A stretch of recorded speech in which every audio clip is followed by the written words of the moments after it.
Welcome to Hurrdat Sports Radio. Gil McCarr swings it over for Jack Johnson. Shot, tip, score! Miko Rantanen! The Moose is loose. It's his second goal of the night. It's a 4-point night for Miko, and Colorado has a 2-goal lead. Swing and a drive. Right field. Way back. And gone. Oh, baby, did he crush it. Into the second deck. A monster homer for Bryce Harper. And with one swing, the Phillies have a 4-1 lead. He crushed it. So it's 2-2. The at-bat resumes for Moreno with 2 down. In the pitch, and a breaking ball is drilled out toward left center field. A long way. No doubt about this one. Home run left center. 4-0 Diamondbacks. 1-0. This one hit well in the air out toward right center field. Kepler's on the move. He looks up, and that is out of here. Another home run for Jose Abreu. His third of the series. A 2-run blast out to right center field. And in the fourth, the Astros lead the Twins 3-1.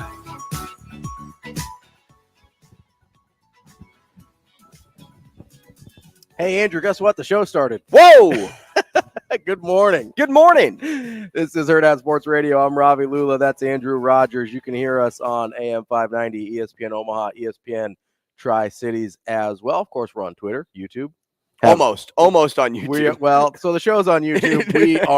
Me and Andrew aren't quite on YouTube. We were kind of just chatting before the show and sort of forgot that a show was about to happen. So that's how it always goes. A little bit, yeah. It really creeps up on you. You get here like 20, 30 minutes early, and then all of a sudden it's 6:59. You're like, oh, shoot. What should I make my display name today? Ooh. Oh, I got it. Captain Fantastic. No. I got it. Shane, I'm in. He is in. I don't know if I want to put that in. Yep. Go ahead. I don't want to. Go ahead. Pull her up.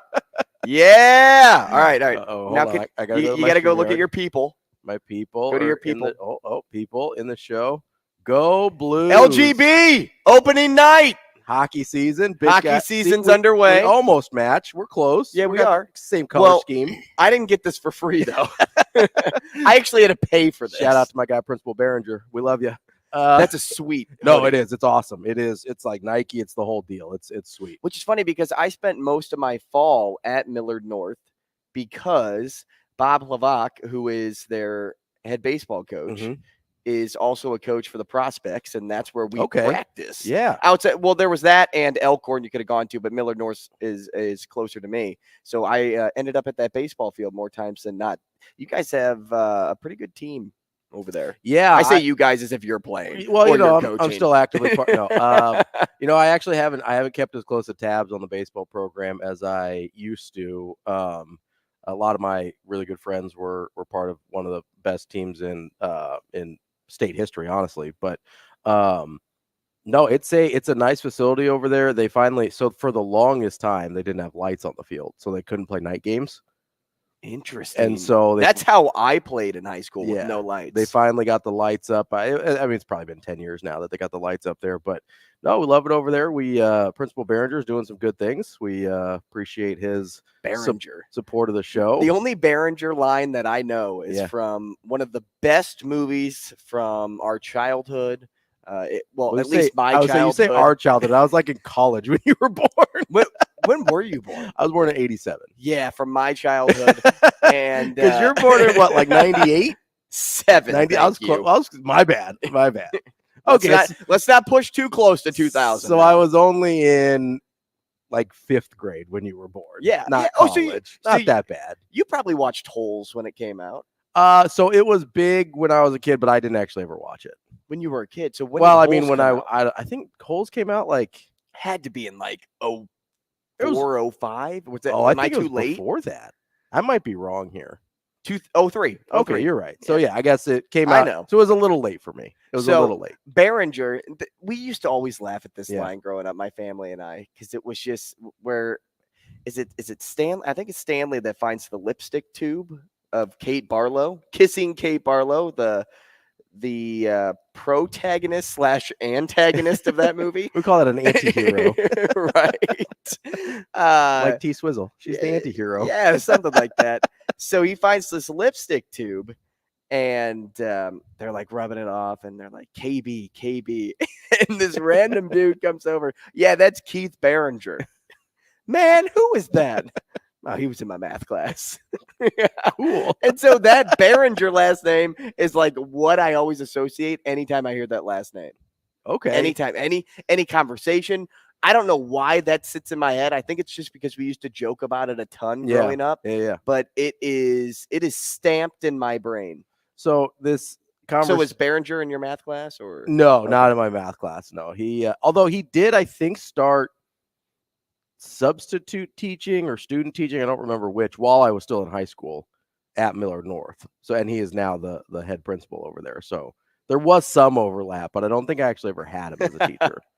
I think he was other subjects. I love those moments, because even in high school for me, there was a guy that was a substitute for us in grade school. Then he would substitute in high school too, and he became a golf coach for the school. Okay. And you always just felt like you could be like, I don't know, not like, oh, you didn't have to take him seriously, but like a bro. Yeah, right? it's a little looser. Yeah. A little bit looser. Every time you had him, you're like, oh my goodness, Mr. Higgins is here. Which, by the way, he owned an ice cream shop, a custard shop in St. Sure, Louis. yeah. And could they put out some good yellow cake batter? My goodness. Yeah, you bought that yellow cake batter Yum, life? yum, get you some. Mhm. Was that the name of it, or No. just the thing you say? No, and I took that line from my Dano's seasoning guy. It's Oh, like, oh, okay. yum, yum, get you some. But I really liked it.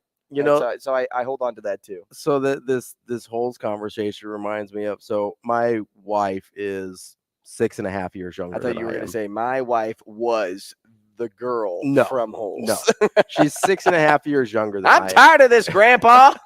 That's too damn bad. Is that what that's from? Yeah. I just do it on TikTok. No, it's from Keep Holes. digging. I thought it was just a TikTok. No.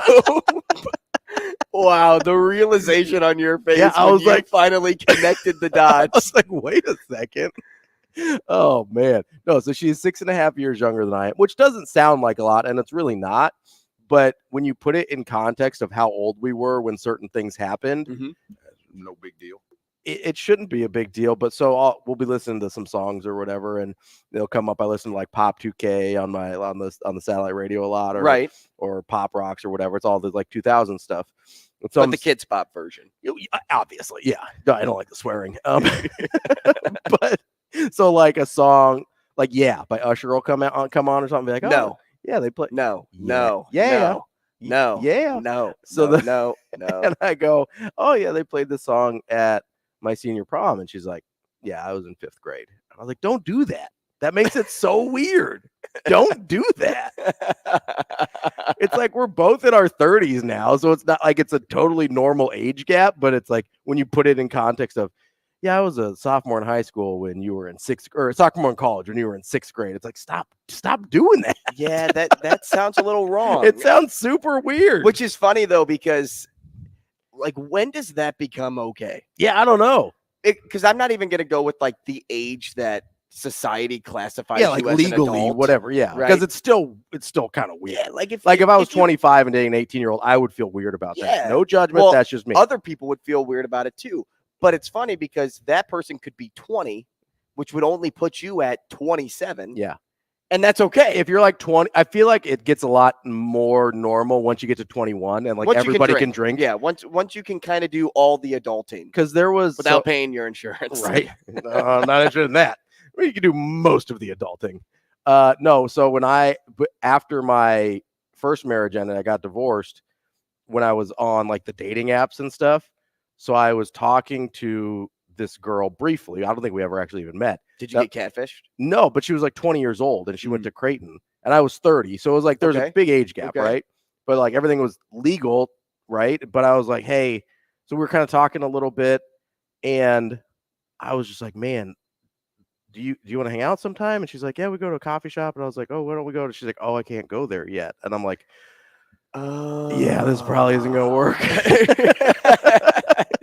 That's what I was like. Yeah, You're like, I've been going there for 9 years. I was like, yeah, it sounds like a fun idea to date a college girl when you're a little bit older of a guy until you're like, oh no, you can't do anything was I like, can do. Yeah, she's like, oh, let me go get my fake ID, and I was like, I'm out. I'm out. Wait, I thought you were from Nebraska. Why did your ID say Utah? What does it say McLovin on it? Why do you have one first name? It was- Why don't you have a last name? Tell me. It was either this or Muhammad. Muhammad's the most popular name in the world. Read a book. But it was that. There was 2 conversations where I was like, there was that one. And then there was one where I was like, hey, what are you up to this weekend? She's and we ended up talking about her homework. And I was like, yeah, I can't do this. I'm 30 years old. I can't do this. Hey, do you remember Pythagorean theorems? Wait, what'd you say? That's the only thing from math I remember at all. It is the only I don't even know thing. if I said it right. I think that's I'm gonna assume That word is such a mouthful. Pythagorean. Imagine like you're standing up on the stage, right? It's my favorite theorem. You're standing up on the spelling bee stage, and that's the word you get. Do you think you could spell it right now? Pythagorean. I think I could get close. All right. Nobody can do that. There's one letter that I'm not totally sure on. Okay, go ahead. I'm ready. P-Y. Okay. T-H-A-G-O-R. And I'm trying to decide if it's I-A-N or E-A-N. I think it's E-A-N. That is correct. Boom. Nice work. Pythagorean. Yep. I still don't know if we said it right. But we spelled it right. Can you imagine being a teacher, though, and, gosh, having to say that in your lesson plan like 6 times in a day? I mean, last week I had to say Red River Rivalry about 100 times, and Yeah, I think 'cause that's the same thing. It's harder. Whatever the hell it is. I was sitting here with Avery, and I was like, I'm going to screw this up every time. So I ended up saying it really slow. I was like, Red River Rivalry. Nailed it. Triple R. Well, and it's the V's in there, too. The river and the rivalry. I don't like it. I don't like any of it. No, if it were S's, I'd be screwed. Yeah, not a big S guy. Well, I had a minor lisp growing up. Oh, okay. I had to go to speech class or speech. Was it speech therapy? Is that what they called it? Therapy, I think they called it believe. speech therapy. I almost yeah. said pathology, but I'm like, that's not right. No, it's Pythagorean. So yeah, I had to go to speech therapy, and for I don't know if it was an hour or 2 hours, we would flip through note cards of words that have S's on them. Sure. And boy, man, do you get tired of seeing S words? Oh, yeah. Oh. Although, you just get sick and tired of it. yeah, well, hey, you nailed that S, though. Very proud of you. Well, when I think about it, yeah.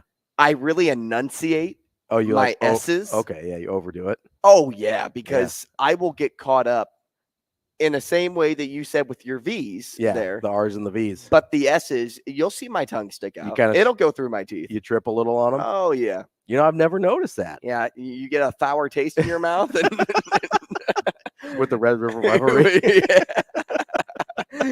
Dude, I have a problem, though. Okay, Not just with my S's growing up, but I think I can't see. Yeah, so so there's one of 2 things happening here, right? So either you need corrective vision of some kind, glasses, LASIK, something, or maybe there's also this kind of phenomenon. I don't know if you've experienced this yet. Mm-hmm. It started. I mean, I think it's very common with people and their partners, where they're like, hey, can you go grab this for me? And you go to the place that the thing is supposed to be, right? Like, oh, it's supposed to be in the pantry. And you go in there and you're staring and dear God, you're looking If for it was a snake, it would have bit you. Yeah. And you're like, and you know, they're going to be mad that you can't find it. Right. And so you're like almost desperate at this point. No, normally I yell, where did you say again? No, that's part of it. Right. So you're looking, You're buying time. yeah, you're like, I'm sorry. You said the bathroom? No, the pantry. Okay. I'll go to the pantry now. You've been in the pantry the whole time. You can't find it. It's like, where is the peanut butter? I was like, are you sure we bought some? Peanut butter. Are you sure we got some at Costco? She's like, yeah, it's the size of your face because we got it from Costco. It's huge. It's enormous. It looks like an old Gatorade jug from Yes. high school soccer. It is a 3-gallon tub of peanut butter here. And I'm just sitting there. I go, I've got nothing. And then as soon as you leave and they start stomping down and you're like, you're not going to find it. You're not going to find it. It's not there. They come back in 7 seconds with the 3-gallon. Well, they put it there. Yeah. So, so they know where it they is, know. but it's also in a place that you definitely should have seen it. So one of those 2 things happened this morning. Wait, it wasn't underneath all of the rice? All those individual rice Why bags? do we it have wasn't so much hiding? rice? We never eat rice.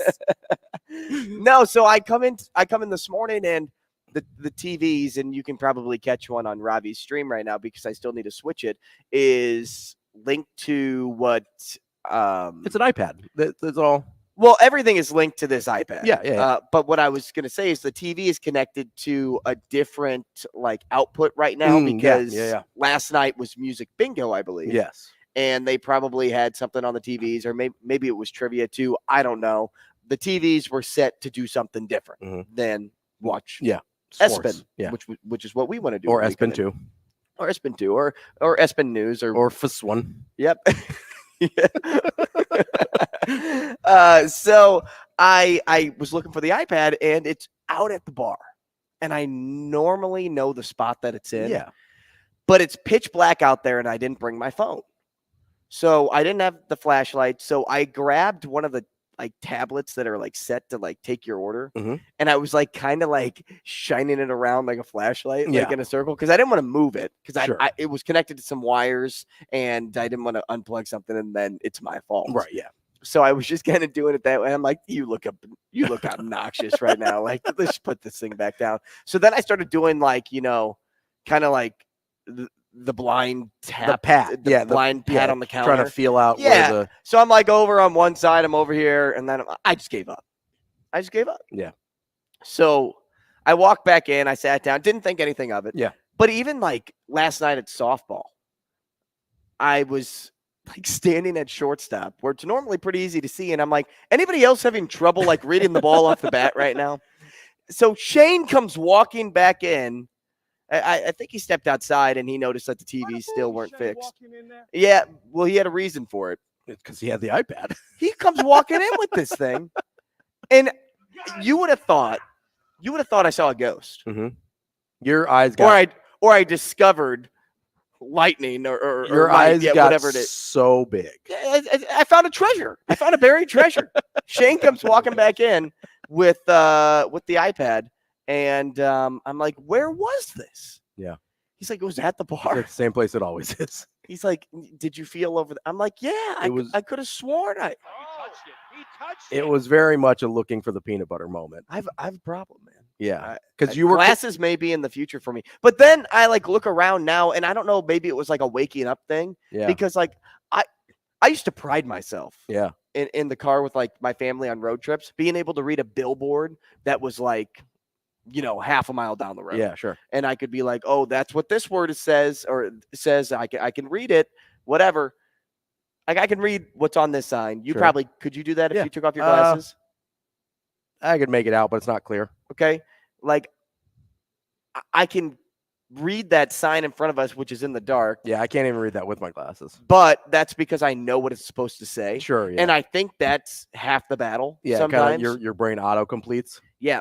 Discovered fire. That's the word I was going for. I said, not lightning. Well, no, you know what I did though? Benjamin Franklin. No, I did the peanut butter thing. Like, is it this? When I knew it was absolutely something else. You just like, threw is something it in the out there? bathroom? No, it's in the pantry. Why would the peanut butter be in the bathroom, Andrew? Why would lightning be fire? Well, maybe. I mean, it can cause. Yeah. That was closer than. That's not that far. Well, then I went. What did I start with? I went somewhere, and then I went lightning, and then I did treasure because I'm like, what am I trying to get to? I mean, to a certain people, fire. You know what? Was treasure. Maybe not only my eyes are going out, maybe my brain is going out. Yeah, we might need to get you to like a neurologist, make sure everything's okay up there. You're a little young for that. Neurologist for your feet? Oh wait, no, that's not it either. So yeah, it's kind of a problem. A little bit. Right now, I'm not overly worried about it. But, I'm definitely monitoring it now. I think it's something to keep an eye on for sure. I would maybe be, 2 eyes. Well, I don't know if that would help for you. But no, I think listen. So I mean, I'm not a great person to compare. You are a great person, Robbie. Well, don't say that.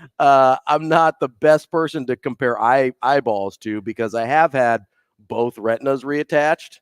Ugh. So, I'm just happy to have any vision whatsoever. That sounds really fun. Listen, that's not even the worst of it. There's something worse. Oh yeah, I have to go get injections in my eyes. What? Yeah.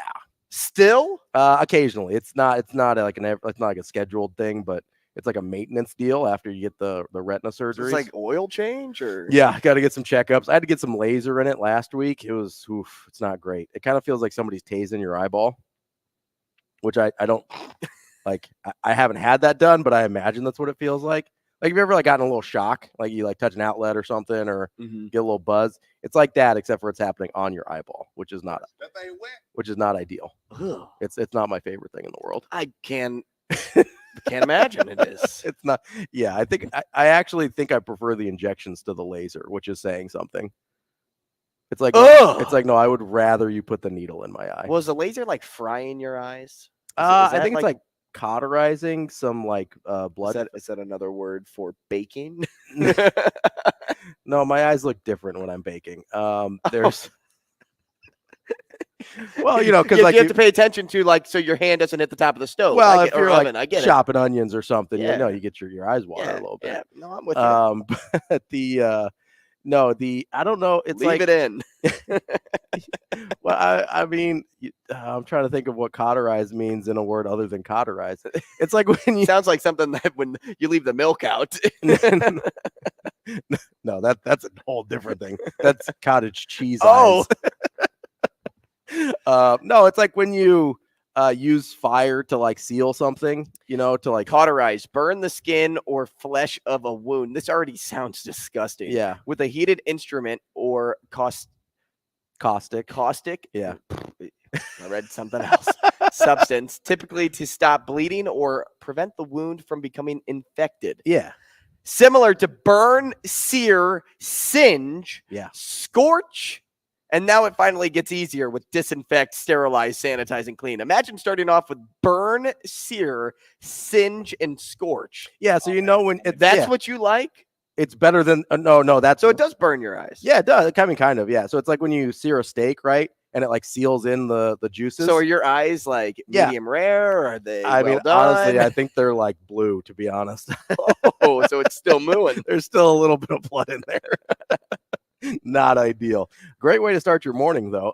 Yeah, making everybody sick to their stomach on the way to work. Eyeballs bleeding. So I do want to do before we get any further, which first segment's already gone here, but is it? Pretty much. Well, we were talking about Holes, the movie. Shia LaBeouf. That's exactly what we were talking about. Hector Zeroni. Behringer. Mr. Sir. That's how we got there. Behringer. If we were, before you go, if we were a Holes cast, who would we be? Like Shane would have to be Hector Zeroni. Well, I haven't seen the movie. So Hector is like tough. the really short guy, keeps to himself in the movie, but he's like the hardest worker. Yeah, okay. And that's got to be Shane. For sure, Shane. Shane, you cool with that? I work hard at school. He works hard at school. We'll count that. And then, gosh, your armpit. I don't know that I love that. But we'll look that one up a little bit later. And then, gosh, I can't be Stanley. That's too obvious. Dibs on being Stanley's dad that tries to create an odorless like shoe spray. That is me. There you go. Odorless shoe spray guy, Andrew Rogers. He'll be here all day. Just smell the shoe. Coming up next, we will actually set up the show probably. Let you know who we've got coming up. We'll let you know how to get a hold of us as well. All that and more coming up on Hurrdat Sports Radio.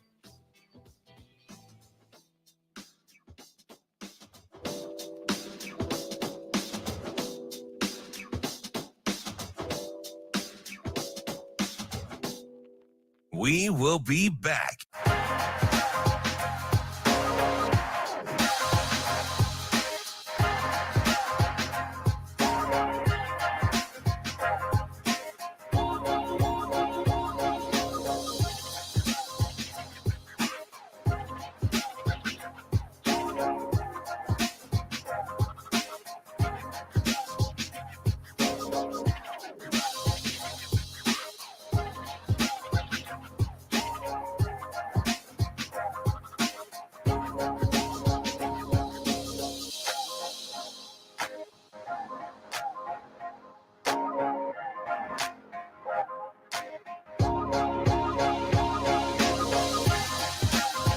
We will be back.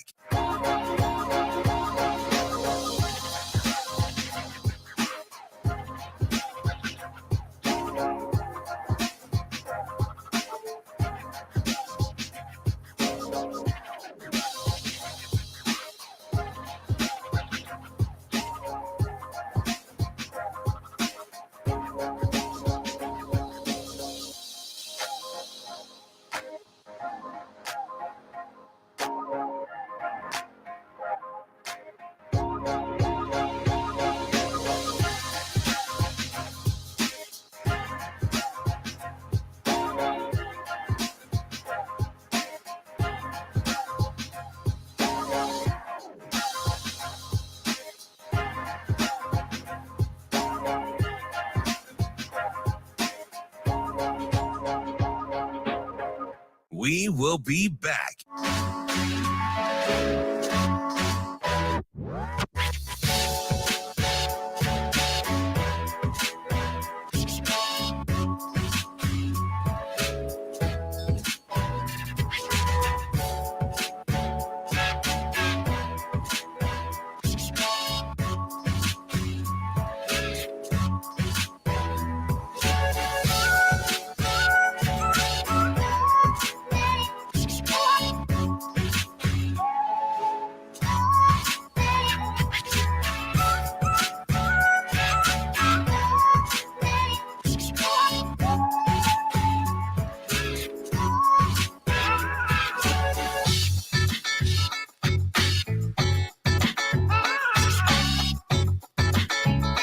We will be back.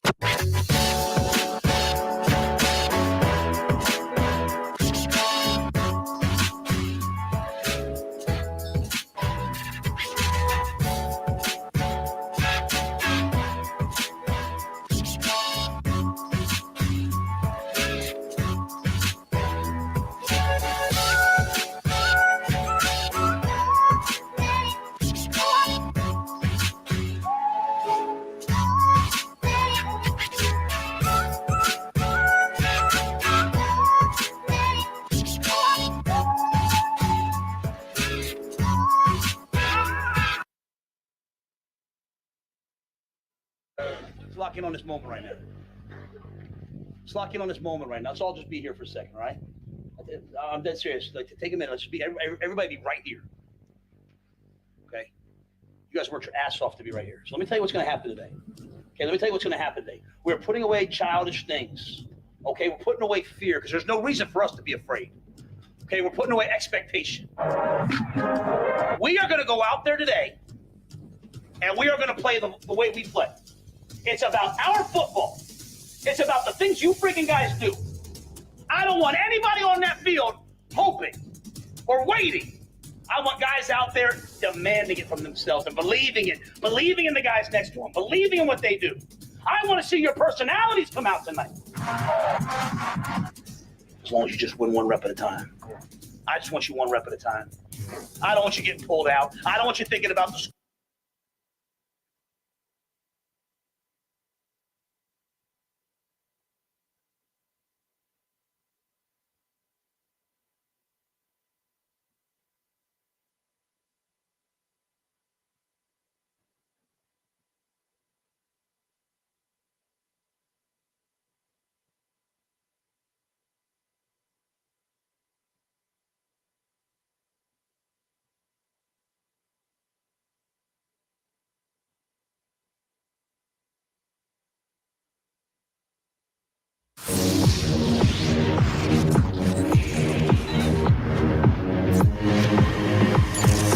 You're listening to Hurrdat Sports Radio.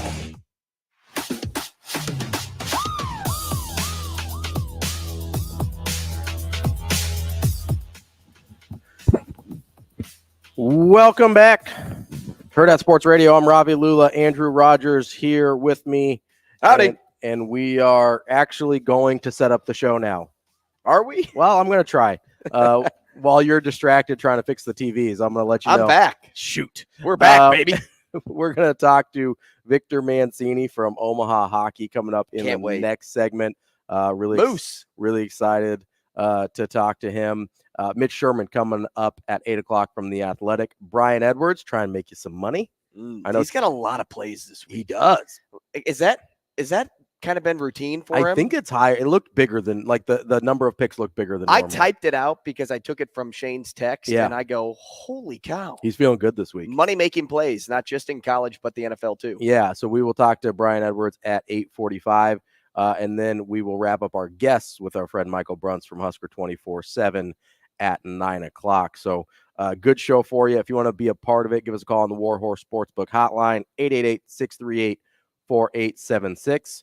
Or you can email Ravi at hurrdatsports.com, or I think Andrew at hurrdatsports.com. Oh, just Hurrdat. Just Hurrdat. So I was like, oh, gee. I would say you're an old school one. Yeah. So Andrew at hurrdat.com. My first one was Ravi at hurrdat.com, and then it got like transported or changed. I don't know. Transponded. I don't I'm not like It's a super. trans monster. I know I work at a media technology company. I'm very bad at the technology things. Writing that down for Sasha. Very bad at things, Robbie. Hey, I told her in the group chat last night. I was like, I don't know what any of you guys are talking about it, but it sounds like you're really good at it, and I'm proud of you.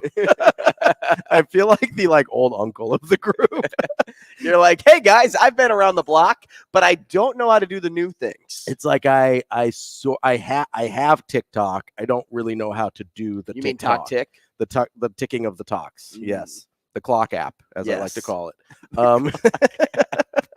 That's good. I may steal that. Or the Captain Hook app. The Captain Hook app. TikTok. No, No, I like the other one more. you weren't a. Did you watch? Were you? No, I guess Hook came out like 5 years before you were born. The Robin Williams one. Did you ever see that one? No, Oh, okay. It's pretty solid. It ages okay. no, I've seen the OG Peter Pan. That's the only Captain Hook I The know. one from like the 70s or whenever it came out. Yes. Maybe older. The old animation. Oh, nice. Uh-huh. Yeah, that's a good one. Well, it's all right, I guess. I'm a real boy. Wrong movie. I think that's Pinocchio. It is. That's the wrong. Mhm. Peter Pan. Yeah, you're in the neighborhood. Peter Pan, Piper, picked a pack of. That's better in Shrek. You're not a Shrek guy? No, I said it's better in Shrek. Oh, better in Shrek. The real boy thing. I thought Oh, you that s- is funny. And I thought you it's a great said- line. Yeah, I thought you said better than Shrek, and I was like, oh, I don't know about that. I like that boulder. That's a nice boulder. Good stuff. Well, there was I suppose we could get to some sports here if we really wanted to. Yeah, let's do it. So I was watching some baseball last night. I watched a ton. I did too. I'm finally back engaged with baseball after, the Red Sox forced me to check out kind of midsummer. I was like, yeah, I need a little break. You and me need a little break, baseball. But It's I'm all right, back The in. Cardinals won spring training. Listen, that's all that matters. Mhm. At least you won something. The Red Sox didn't win the offseason. They didn't win spring training. Certainly didn't win in season. Haven't been winning for a couple years now. Anyway, so I'm watching the Phillies game last night, and More like afternoon. yeah, I guess that's true. I know That it's- game was on and over in the blink of an eye. It really was, because they had the 6th run inning where Harper goes deep, Castellanos goes Mhm. deep. But I'm kind of I guess it was afternoon. It starts getting dark early now. I lose what track of time it is. I don't know. Attaboy, Robbie. I'm getting old. But so I'm watching these. I'm watching this Phillies game, and after they kind of really put it on the Braves, the Phillies fans start mockingly doing the Braves chant, which I thought was elite trolling. I was very proud of them. Well, the whole game was troll center. yes. I The mean, you whole- had Harper. from start to finish. Yeah, you had Harper staring down Arcia. and a couple times on both Mhm. homers. Yep. Well, There's that's what happens when you wake the bear. yeah, there's a bit of animosity there, I think. And Arcia is just kind of like, I was saying he doesn't have a lot to down. say about did it you now. see him sometimes because they would do a close up then you on him gotta after the look home up. run? He's side eyeing the Phillies dugout because he knows that everybody is just staring at him. Yeah. And he's just like, man, why do reporters have to be the end of me? You weren't supposed to hear that. And so Harper's going crazy. Who he's low key, I guess not that low key, turned into a really good postseason performer over the last couple years, which I don't know. I think it sort of changed how I view Bryce Harper a little bit. Because this isn't really what I wanted to get to, but he came in with so much hype. It's really hard to live up to what we thought he should be. And I don't even know what that would have looked like, right? I mean, would he had to have looked like Ken Griffey Jr. for me to say, oh yeah, he lived up to the hype or whatever, right? Sure. But he's been very good. I mean, I think he's got an But he separated himself as that type of player, kind of like what Connor Bedard is right now. He Sure. comes in with all this hype. yeah, absolutely. Yeah. Jack Hughes, another hockey player, and Yeah. I just brought 2 hockey references, but came in with a ton of hype, Sure. Yeah. where he kind of is isolated, Mhm. where it's just he's the one. Yeah. He's the precious child. Yeah. That was Bryce Harper when he 1st Mhm. came into the league. Yeah. There's a very LeBron type feel to it. in terms LeBron of- is another great yeah, example like of that. on Sports Illustrated cover when he's in high school, and graduated early so we could go to JUCO, so we could get to so we could get to the draft a year earlier. All of these things, and so and like I said, he's been very good. He's had a very good career, but it almost feels a little short of what we would have expected.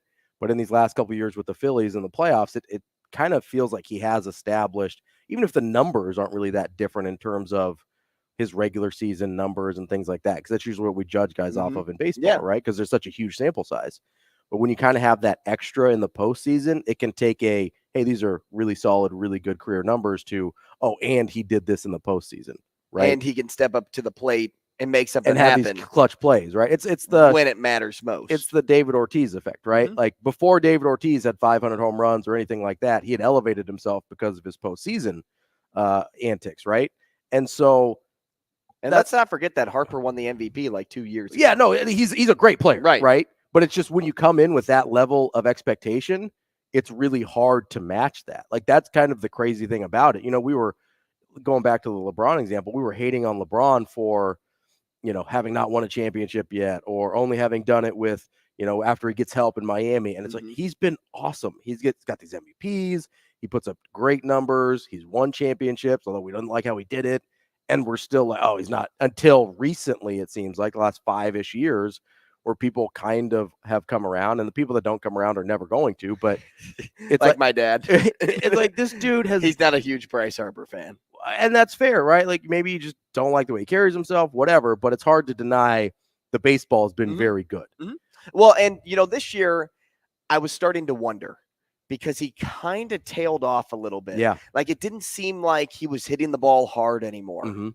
And I don't know if that's just because I'm a degenerate sports bettor and I like to bet on Harper to get a hit every now and then or a home run or whatnot. But I would watch a lot of his ABs and he didn't look comfortable. Yeah. And I don't know if he was, dealing with a unspoken injury or lingering issue. Yeah, whatever it is. But seeing him in the postseason, he hasn't lost a step. No. He has not. And you know what? Yeah. If all he needed was a little bit of tinkle in his Cheerios to really get him going, then by golly gee, the Phillies should be begging other teams to say something bad about that man. Yeah, they should. Or begging the outside world to just break in some noise, right? So that it just fires him up. They need to send a gift basket to Arcia and just say, "Hey, thanks, bud. Here's some banana bread." It's kind of interesting though. You mentioned his slow start. His power numbers were down a little bit this year. But kind of the thing I actually wanted to get to with the Phillies fans, who again, elite trolling last night. Terrific job by them. They are not famous for being the most kind-hearted fans, right? But another guy on the Phillies who got off to a really terrible start, who I believe also homered last night, Trey Turner, I don't know, like I just saw this a couple weeks ago where I knew he had gotten off to a really, really rough start to the season, right? I mean, terrible. Oh, really bad. And he was batting like 8 and 9 for a good half of the first third of the season. Low 200s. Maybe first half of the season. Over the first half. It was basically through July. He was terrible. Early August, the Phillies fans basically do a flash mob type thing and decide to give him a standing ovation. In August and September, he turned into a totally different player, reverted back to the $300 million man, and has been cruising ever since. He's had a 900-plus OPS since the standing ovation. Before that, he was in the 600s for the season. It was just like, hey, did we just figure out that if you're nice to baseball players, they're going to play better? Travis on YouTube, I refuse to give Philly fans any credit for anything. I agree. Hey, fair enough. Coming up next, we're going to talk to Victor Mancini of Omaha Hockey here on Hurrdat Sports Radio. We will be back.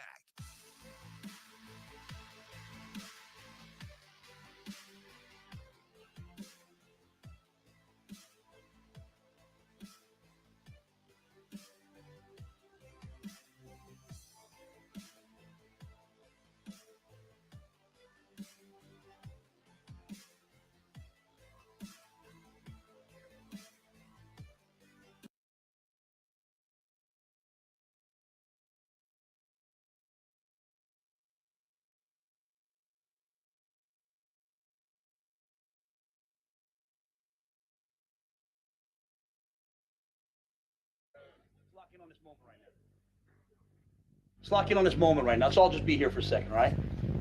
I'm dead serious. Like, take a minute. Let's just be everybody be right here. Okay? You guys worked your ass off to be right here. So let me tell you what's going to happen today. Okay, let me tell you what's going to happen today. We're putting away childish things. Okay, we're putting away fear because there's no reason for us to be afraid. Okay, we're putting away expectation. We are going to go out there today, and we are going to play the way we play. It's about our football. It's about the things you freaking guys do. I don't want anybody on that field hoping or waiting. I want guys out there demanding it from themselves and believing in the guys next to them, believing in what they do. I want to see your personalities come out tonight. As long as you just win one rep at a time. I just want you one rep at a time. I don't want you getting pulled out. I don't want you thinking about the score. I don't want you thinking about shit else, man. Just like if we played these guys at practice. How would you guys be? You go after them. And that's what's happening tonight. I believe in you guys. That was clear. The coaches believe in you guys.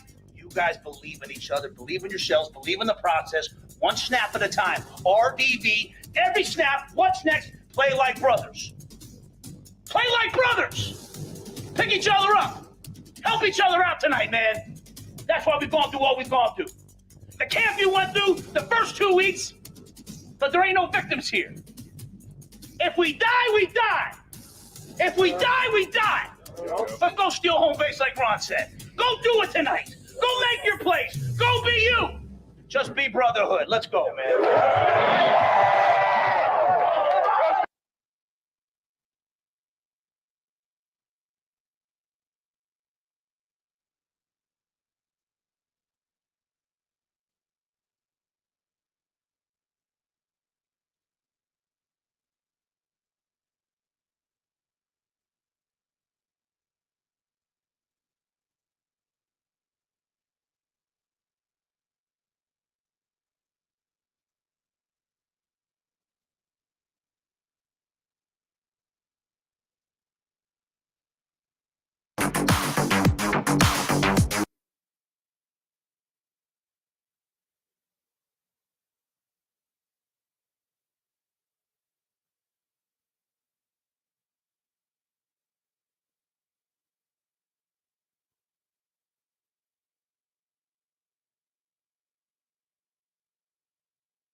You're listening to Hurrdat Sports Radio.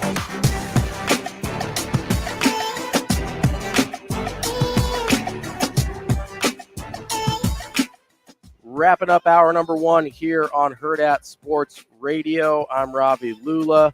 Andrew Rogers here with me, and we are joined now on the Warhorse Sportsbook hotline by Victor Mancini of Omaha Hockey. Victor, how are you this morning? I'm doing pretty good. How are you? Oh, we are doing Moose, good to hear from you, just man. fine. Hey, what's up? Hey, so big build up here. I know we did just chat recently. I think it was last week. Maybe it was 2 weeks ago. I can't remember. Now everything kind of flows together. But Victor and I had just done a little season preview segment over at Baxter Arena because home series begins this weekend against Niagara, which let's start here, Vic. If you remember last year, it didn't go very well for the Mavs. Yep. No, I remember all too well.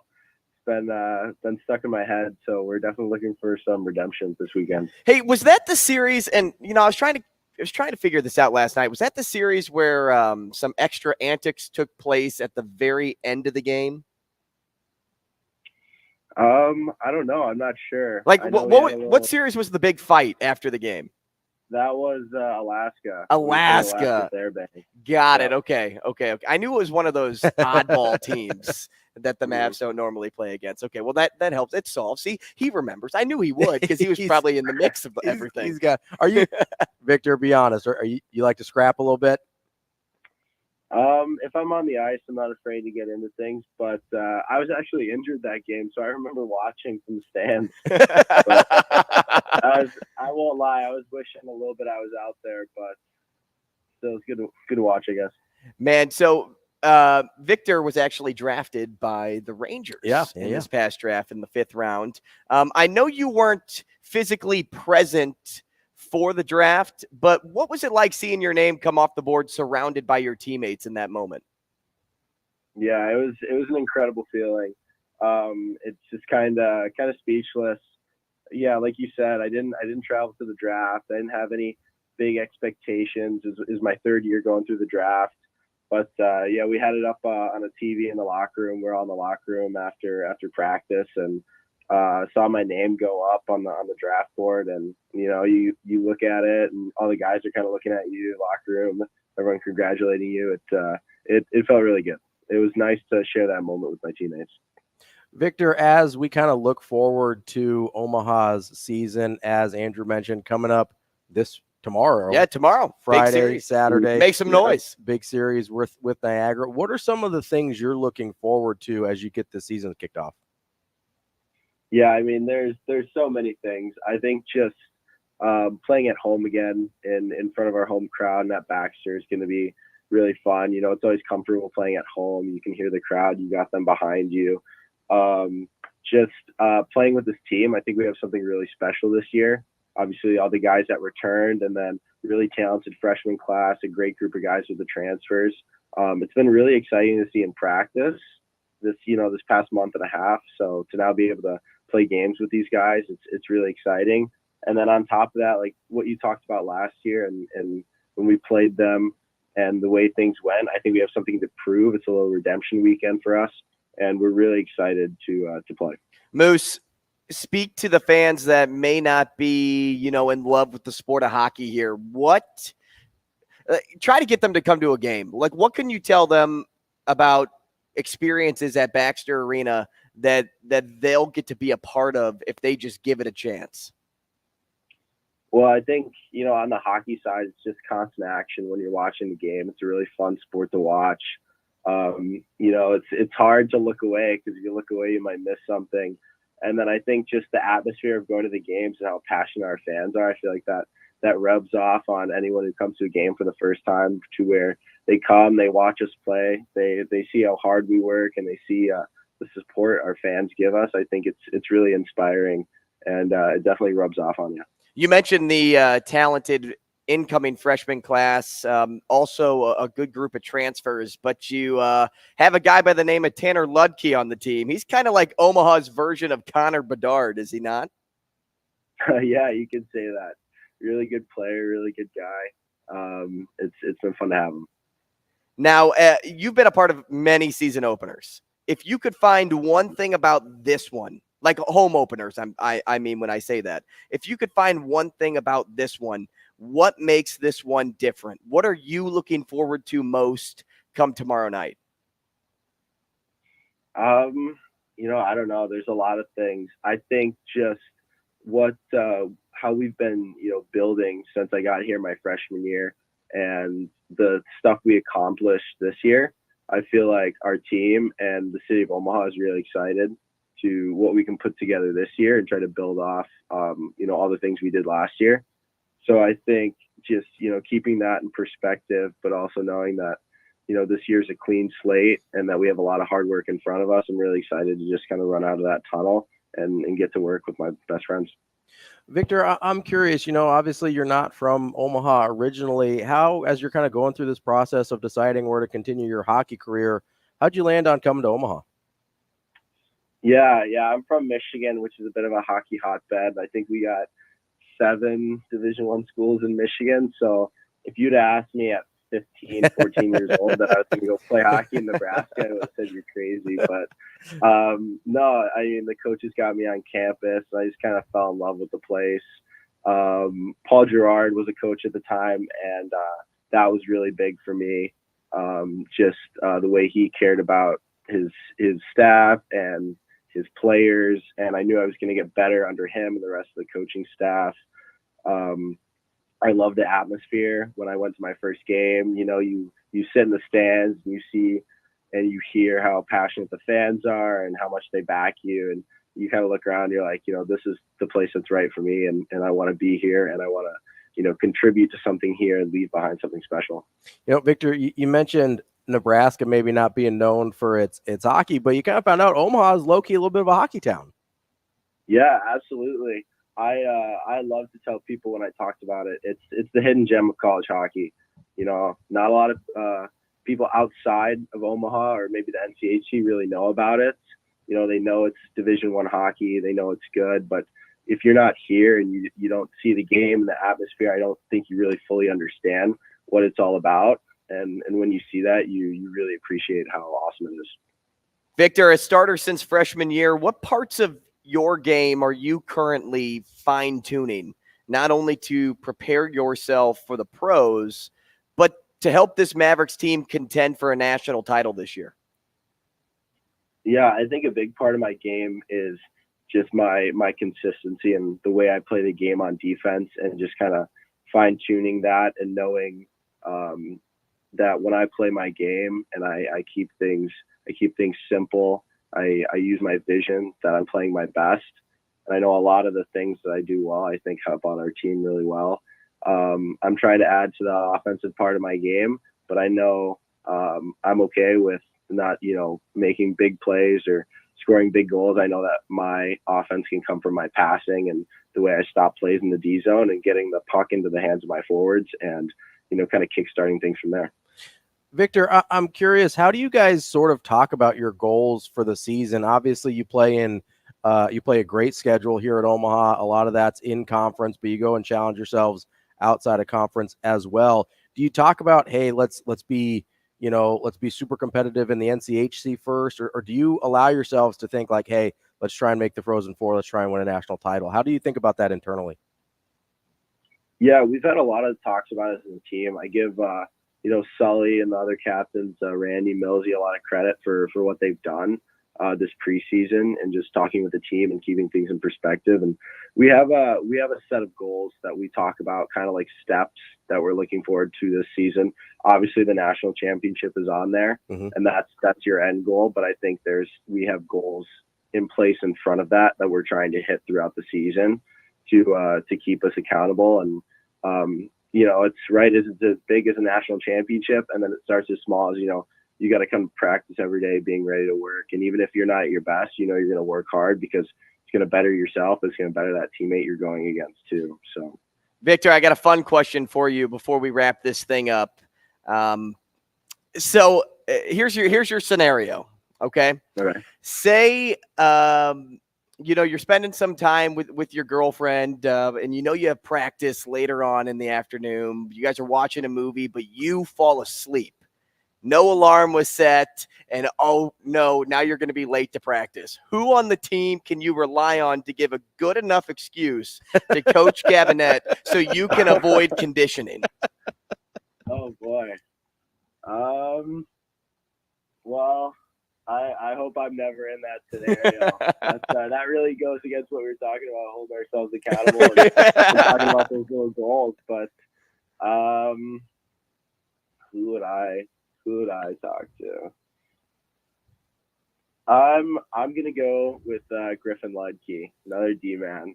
I don't know why he pops into my head, but I feel like that would give him a little bit of a dilemma, saying vouch for me for being late, but I think he'd do it for me. Well, your fellow defensemen, right? You got to trust each other. You got to have each other's backs, right? You got. What do you think? Exactly. What do you think he says to Coach? Oh gosh, I don't know what he'd say, but I think he'd be able to come up with something on the spot and vouch for me. But you're exactly right. I got to go with another D-man. I don't know if I can trust the forwards. Great teammate. Victor, let me just tell you, have him say it's a bathroom issue. Nobody asks follow-up questions to a bathroom issue. That's true. Victor, we appreciate the time, and we'll talk to you again soon, okay? Moose, appreciate you. Yeah, sounds good. Thanks for having me, guys. That's Victor Mancini of Omaha Hockey. Make sure you get out this weekend to Baxter Arena tomorrow. And they have like 4 or 5 homestands in a row. Yeah, they do. They've got a really good start to the season here at home. Niagara tomorrow night and Saturday gets it all kicked off, or drops the puck, I should say. That starts this weekend. Go check it out. More Hurrdat Sports Radio coming up next.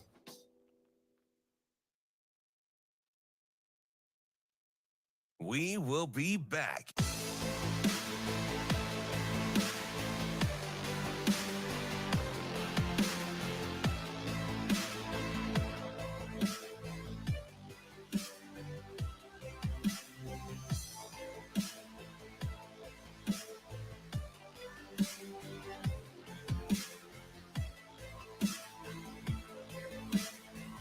Let's lock in on this moment right now. Let's all just be here for a second, all right? I'm dead serious. Like, take a minute. Let's be. Everybody getting pulled out. I don't want you thinking about the score. I don't want you thinking about shit else, man. Just like if we played. I don't want you getting pulled out. I don't want you thinking about the score. I don't want you thinking about shit else, man. Pulled out. I don't want you thinking about the score. Just like if we played these guys at practice. How would you guys feel? Just be brotherhood. Let's go, man.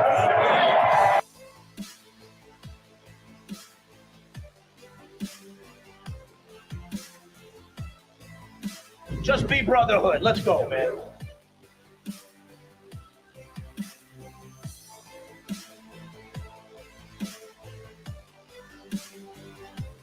Let's go, man.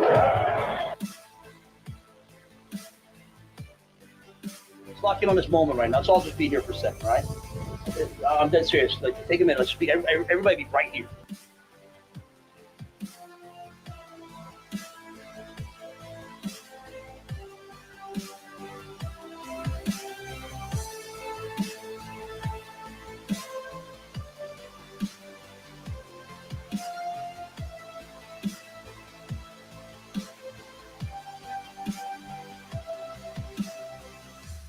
We will be back.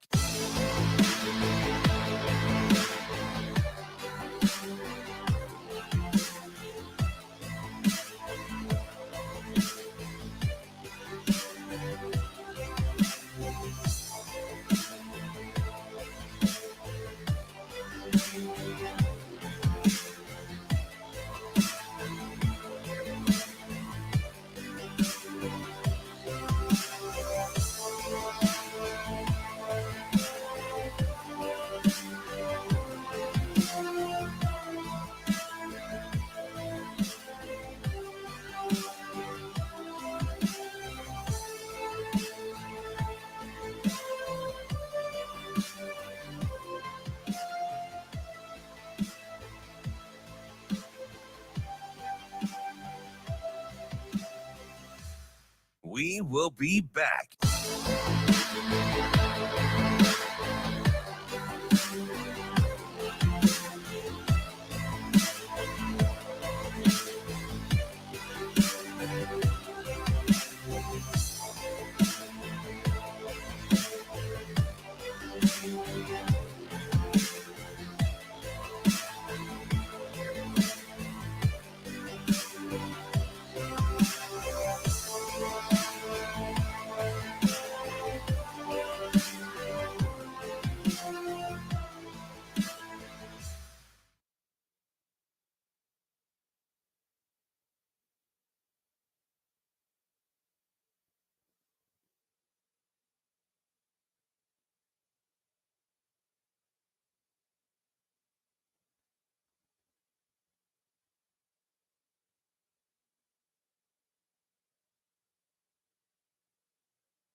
You're listening to Hurrdat Sports Radio. Yeah, I think when you look back at like Iowa State and the big John Heacock and the Big 12, they kind of first started it, and I think a lot of teams just recognize. I mean, if you're in the NFL and you're a rookie quarterback, and you're playing against Bill Belichick, he's probably going to drop 8 the whole game on you and make you throw into windows, and you can double guys, and you're taking away the underneath throws, and there's you can have 3 guys deep. So, we do it a good bit. Other teams do it a good bit. You have to have a really, an accomplished receiver or accomplished passing game to find holes in it.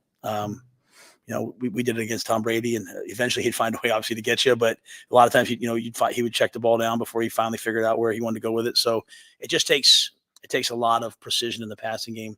And if you have some guys who can rush with a 3-man rush, then you're cooking with gas.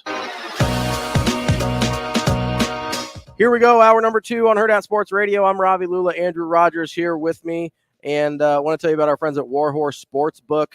They are the best place in Nebraska to place your sports bets. You go live and in person at the casino, to go to their kiosks, go to their sportsbook tellers, or get the Warhorse Casino app, build your bets on the app, then go to the casino, scan the QR code, and place your wager there in person.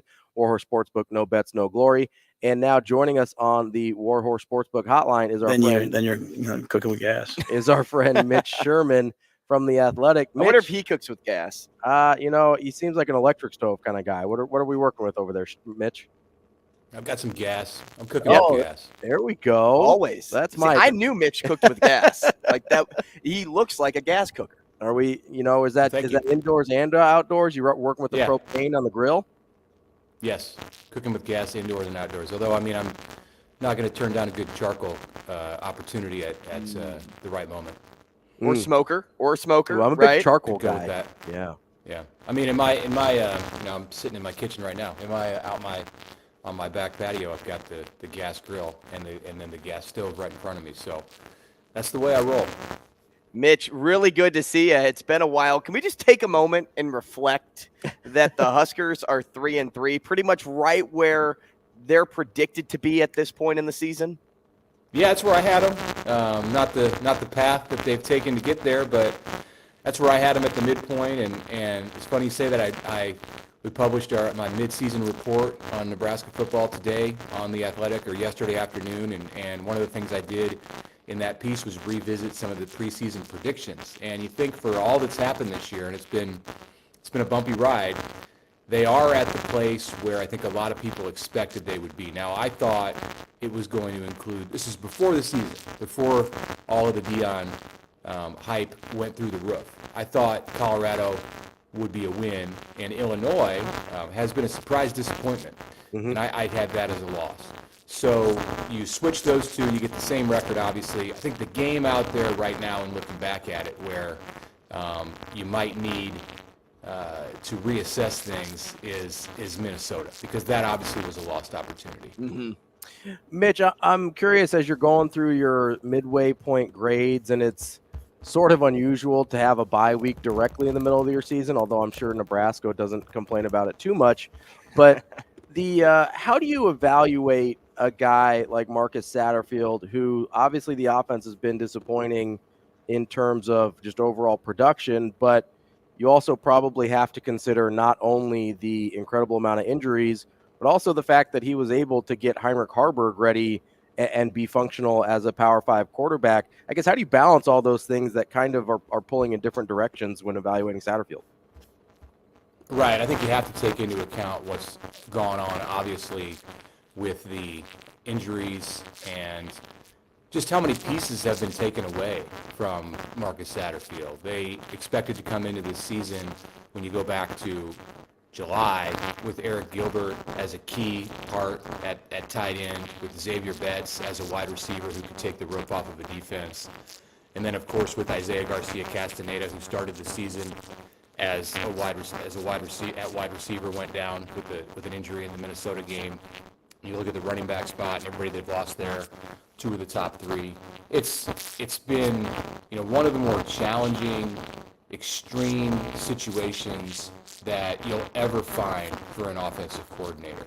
So the fact that they even have an offense, that they have anything that they can rely on, that it looks even viable out there on the offensive side for Nebraska, I think speaks to the adaptability that they've shown. And at the top of that list is Marcus Satterfield and how he's adjusted and how he's embraced and been open to different things. They didn't expect in any scenario to come into the season and have to run the option, so in the way that they have. So that's a credit to him, but it's also, fair warning that hey, this can happen, and next year they're going to have more depth, and they're going to have some alternative plans so that if things do go awry, you wouldn't expect it to be like this, but if things do go awry, there's like a plan B.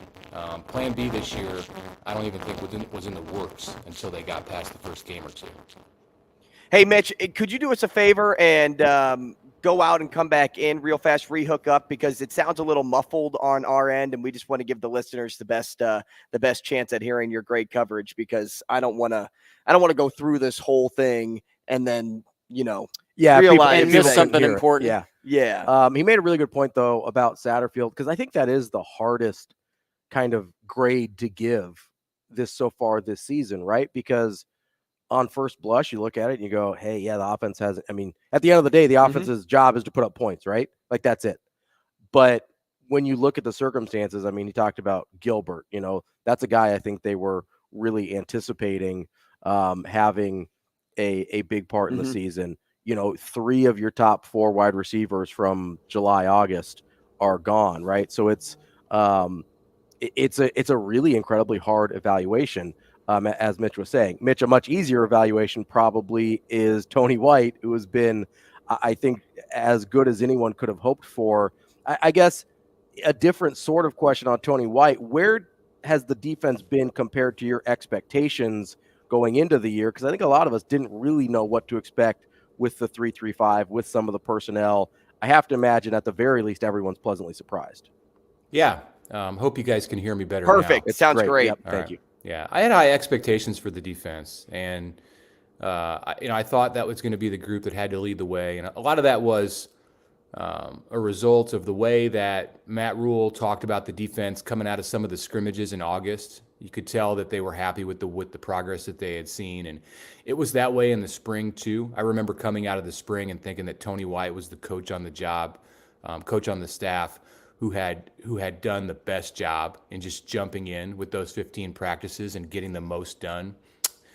And it continued into August. So I'm not surprised that the defense is the group that's clearly ahead in the progress, especially when you factor in all the injuries on the offensive side. And now the defensive side has had some injuries too, but they've gone out and developed depth from the very beginning. Even in those first 2 games that Nebraska lost, you saw 20 to 25 defensive players out there in important moments, which is somewhat unheard of. And, I think it was a great plan for Tony White, because he knew that if they got dealt curveballs, if a guy like Deshaun Singleton, who was a breakout player, if he went down with an injury, they were going to have somebody behind him who could come in and it wouldn't be a drop-off. Same thing with Luke Reimer, Nebraska's most productive defensive player, arguably, coming into this season. If he went down, as we've seen the past couple games, they had to have guys ready. There's not an excuse of, hey, we've had a bunch of injuries, so that's why we're giving up 400+ yards a game. No, I mean, that's not, a coach doesn't want to have to say that, doesn't want to have to answer questions like that. And that to me is the number one thing. Well, number one, I say, would be instilling that mentality that you've seen that's new with the black shirts, or renewed with the black shirts this year in the way they swarm to the football. Number 2 is how he's been forward thinking and developed depth from the very beginning, so that when stuff does go offline, he's ready to step in with a replacement. Mitch, I want to go back to the presser we heard on Tuesday of Coach Rule saying Nebraska needs to get about 7% better on third downs on offense and defense. And I kind of want to talk about the importance behind that 7% and how easy or difficult that is to attain. Is that like asking a swimmer to shave 7 seconds off his freestyle time? Or is that like asking a lineman to lose 7 pounds? Because one can take 3 weeks to a month. The other may take until the season's over. You talking about like a 500 meter freestyle or a 50 meter? There's a big difference there. Let's go. 50 with the meter 50. would be incredible. Yeah. Yeah, look, I don't think Nebraska's going to add 7% to their third down conversion rate and take 7% off on the defensive side when you look at that figure at the end of the year compared to where it is now. But what's easier to do would be to improve the second half by 7%. So it's maybe going to be 3 or 4% of a gain, and that seems more realistic. I mean, right now they're kind of in the lower middle to bottom of the Big Ten in both of those categories, and it's a little surprising on the defensive side, with as well as the defense has played, that they're giving up third down success at a low 40s clip. I think they can strive to make that in the mid 30s or low 30s even the rest of the way, which is going to bring it down 3 or 4 points, the total number. That's semantics. He wants to see it better is what he wants on both sides of the ball. The strength of this defense has been stopping the run, which is, I think, that was the number one concern with the 3-3-5 coming in. But they've got big guys up front. I think Nash Hutmacher is the midseason team MVP all the way around because of the job that he's done in being the control piece for the defense. That 3-3-5, it's not effective if you don't have a nose tackle who can control the middle of the field. It all starts there. And then I think it also starts kind of at that rover spot and with the safeties. And Isaac Gifford and Deshaun Singleton before he got hurt and Omar Brown have done a great job at those spots too. But I think it's easier to fix the third downs on the defensive side for this team than it will be to go up into the 45% range as an offensive group. But they can definitely get better on both sides of the ball. Mitch, kind of looking at the rest of the season, I think, as Coach Rule said, hey, there's nobody on that schedule that they can't beat, and there's nobody on that schedule that can't beat them. I guess I'm curious mostly about the offensive side of the ball. If we continue to see about the same level of defense, is there a number you have in mind in terms of, hey, it's probably going to take about this many points a game to get 3 more wins the rest of the way? Yeah, mid-20s probably. I think that's a good way to look at it. You want to strive, if you're Nebraska, to put 30 points on the board every game.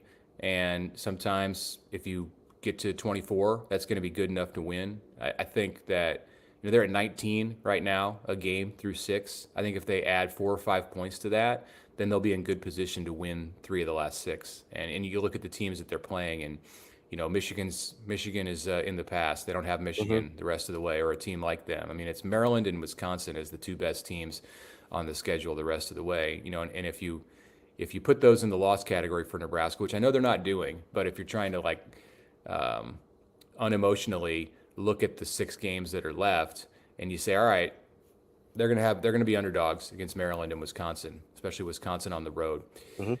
Okay, what happens in the next 4? All 4 of those games are swing games, and Northwestern maybe not a swing game. Northwestern maybe is one that is on the other side where Nebraska should win that. So there's 3 more.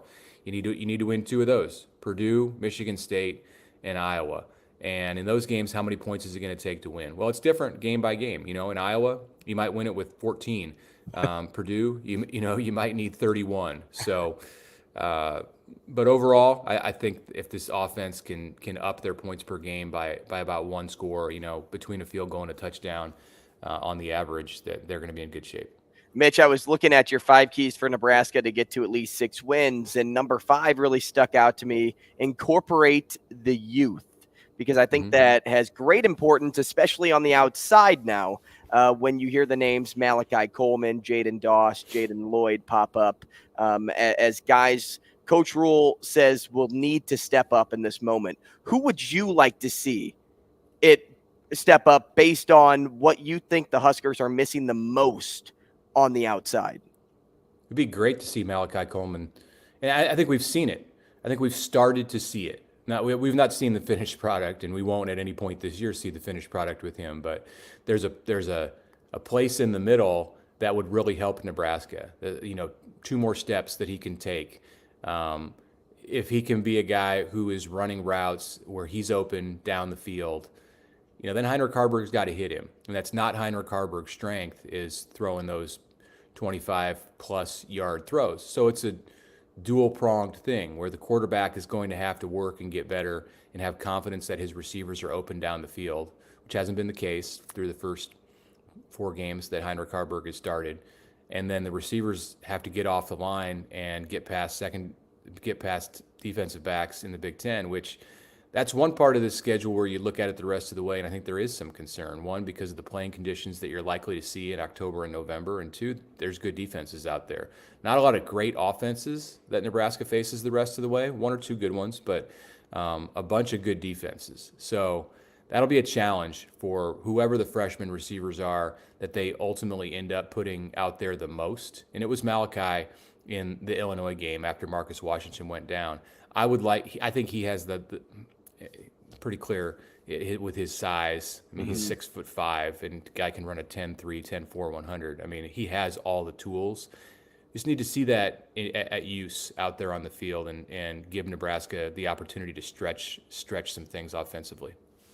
Mitch, kind of going off of Coach Rule's comments on Tuesday, how do you kind of handicap the quarterback situation moving forward? And I guess I'll ask it this way. Do you expect that we'll see 1, 2, or 3 different guys start the rest of the way? Right now, I'd say 1. Okay. But I'm not far away from being convinced that there could be a situation. Well, there definitely could be a situation. I know there could be a situation where Jeff Sims returns to the starting spot. But, that means that Haarberg gets hurt. It would not need to be a serious injury, but I think if he's 80%, they'd look at going to Jeff Sims and just see what he can give them. If Heinrich turns an ankle in week, sometime in October or November, and they're like, well, we got fully healthy Jeff Sims over here, and Heinrich is having a hard time, turning the corner on an option run. So let's just go see. I think that kind of a situation they would go with Jeff and just see what they've got. But right now, this is Heinrich's team. It's his offense, and he says, hey, the offense and the team, it belongs to everybody. And, technically he's right with that, but the quarterback is such an important part that there has to be some ownership that's taken. And I think he's shown that. He's humble about it. He doesn't say, hey, this is on me. But that's how he's playing. And it's not always pretty. It's, not always getting the results that he wants. There's times where he misses. He makes the wrong decisions. There's time where he runs the wrong play. You see his inexperience, but they're coaching him hard, as Matt Rule said. And I think as long as they continue to do that, that's a really good sign. If Matt Rule were to take his foot off the gas in the way that he was coaching him, I think that means that his expectations are lower, and we've yet to see that. He continues to push and continues to coach him hard. I think that they see parallels between what Heinrich Haarberg is doing this season and what some of the young guys that he's coached in college in the past have done, and at Temple with PJ Walker and at Baylor with Charlie Brewer, and those guys were both huge pieces and really important in elevating the programs after Matt Rule took over in difficult spots in 2013 and 2017. Do you think Haarberg is that elevator? I don't know that he is beyond this season. That's to be determined. We'll see what kind of improvement he can make in the offseason. We'll see if he starts the rest of this season. We'll see how his accuracy is, how his decision-making improves. He's a physical guy. The running QB part is always going to be there in his arsenal, but he's going to need to learn to pitch the ball on the option, or that's not going to fly in the Big Ten because there's just too many good defenders and linebackers that will eat you alive if they know what you're going to do when you get out there on the edge running that play. So it all depends on just the kind of improvement that he has. I mean, he has it in him. I'm not super confident that a year from now we're going to be talking about him as a 15-game starter. I think it's a possibility, but I also think it's a real possibility that Nebraska goes into the portal after this season and finds that elevator guy, the person who can take their program to the next level from another program, somebody who's playing somewhere else right now. Mitch, I'm curious, and I'm genuinely asking because I'm not sure that I know. Do you think Jeff Sims, we kind of mentioned the struggles that Haarberg has pushing the ball downfield, maybe trying to get the ball to a guy like Malachi Coleman. Is that something where Jeff Sims is an upgrade in that specific area? Or I'm not sure we've seen it from him either. Do they have a guy like that on the roster? Well, we didn't see enough from him to know. And part of that was because there weren't receivers running wide open down the field. I mean, I think the longest throw in the air that he made was on that broken play against Minnesota, where he threw it about 35 or 40 yards in the air to Alex Bullock, who was wide open in the end zone, and he was accurate on that. But any Power 5 quarterback has to be able to hit that throw. So that doesn't tell you what his arm, what his accuracy is like down the field. He's got the arm strength, and I think Harburg does too. But and then Jeff also has the experience. He's done that at Georgia Tech. He made throws like that at times at Georgia Tech, not as consistently as they would have liked to have seen, but he's at least done it, where Heinrich Harburg really hasn't. And just about every time I've seen him go down the field, it's been off the mark. Either the receivers had to come back for it, or it's been overthrown, or it's just been offline. So I'm sure they see it from him in practice. He's got to put it out there in play on Saturday. And with Sims, I think what you would expect. Let's say he's out there against Michigan State. I think what even Northwestern. What you could expect going in is that they might take a couple more shots because they're probably more comfortable knowing that he's done it in the past and has experience finding guys open down the field.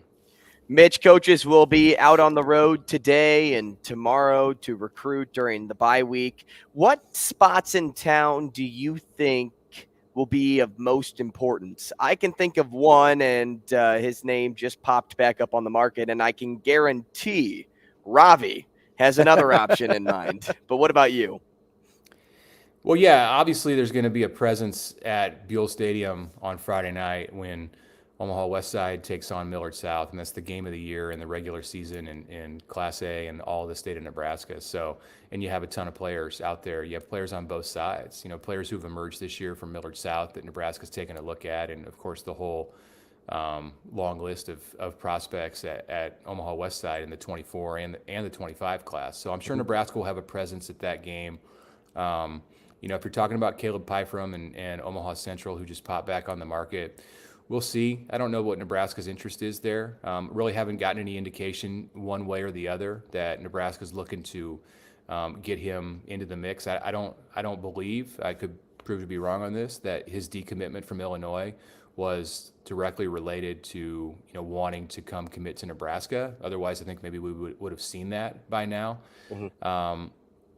There's a lot of players outside of the metro who are within a drive. First of all, you're going to see Garrett McGuire, I'm sure, and Terrence Knighton, Josh Martin, if he's on the road, down in the state of Texas this weekend. It's been a couple months since they've been able to get back down there.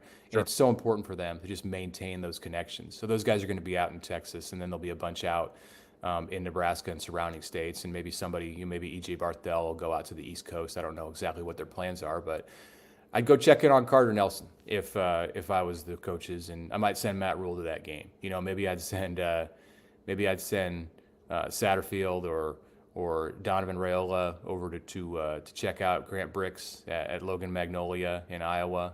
They're still working on him, but I would continue to recruit Carter Nelson as hard as they ever did when he was uncommitted, because it's a guy who is still on the radar of Notre Dame, and they're going to do everything they can to try to get a visit from him sooner rather than later.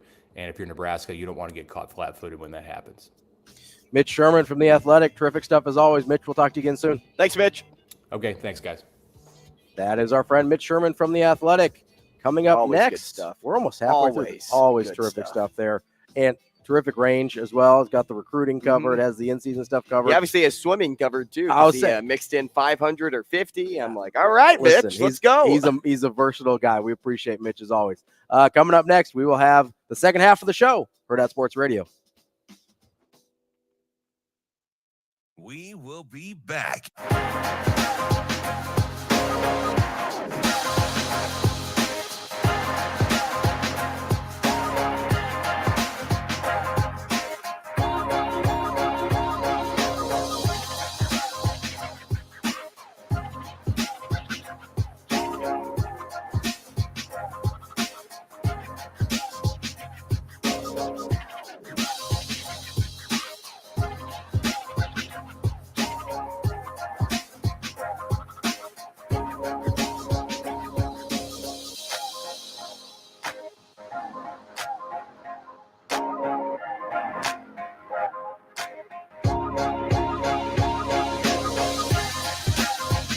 We will be back.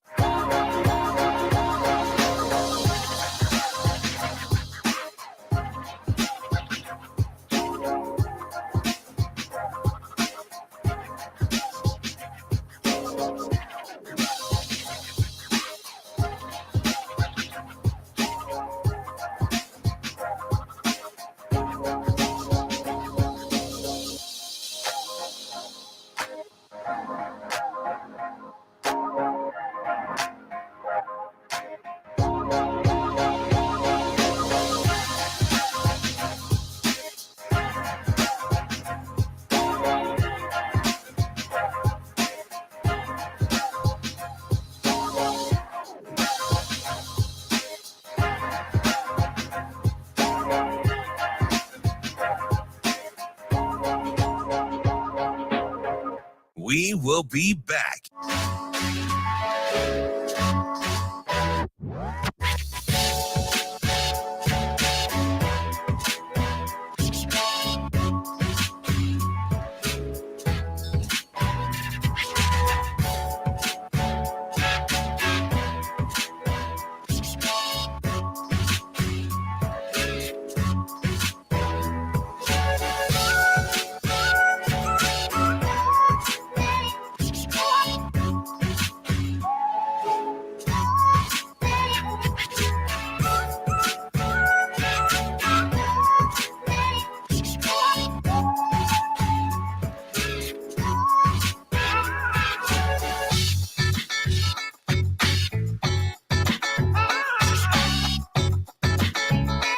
We will be back.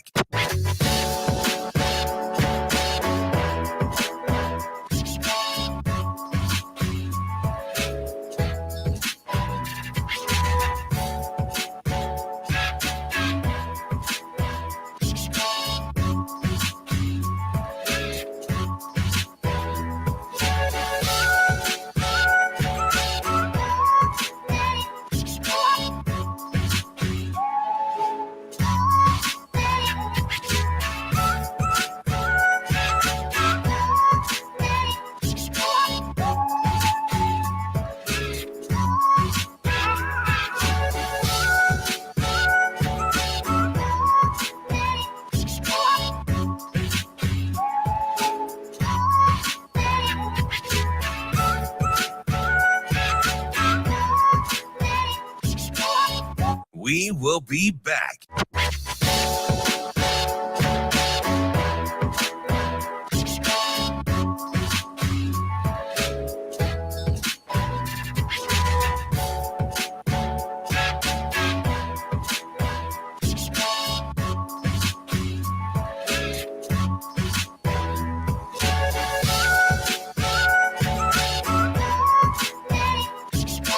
We will be back.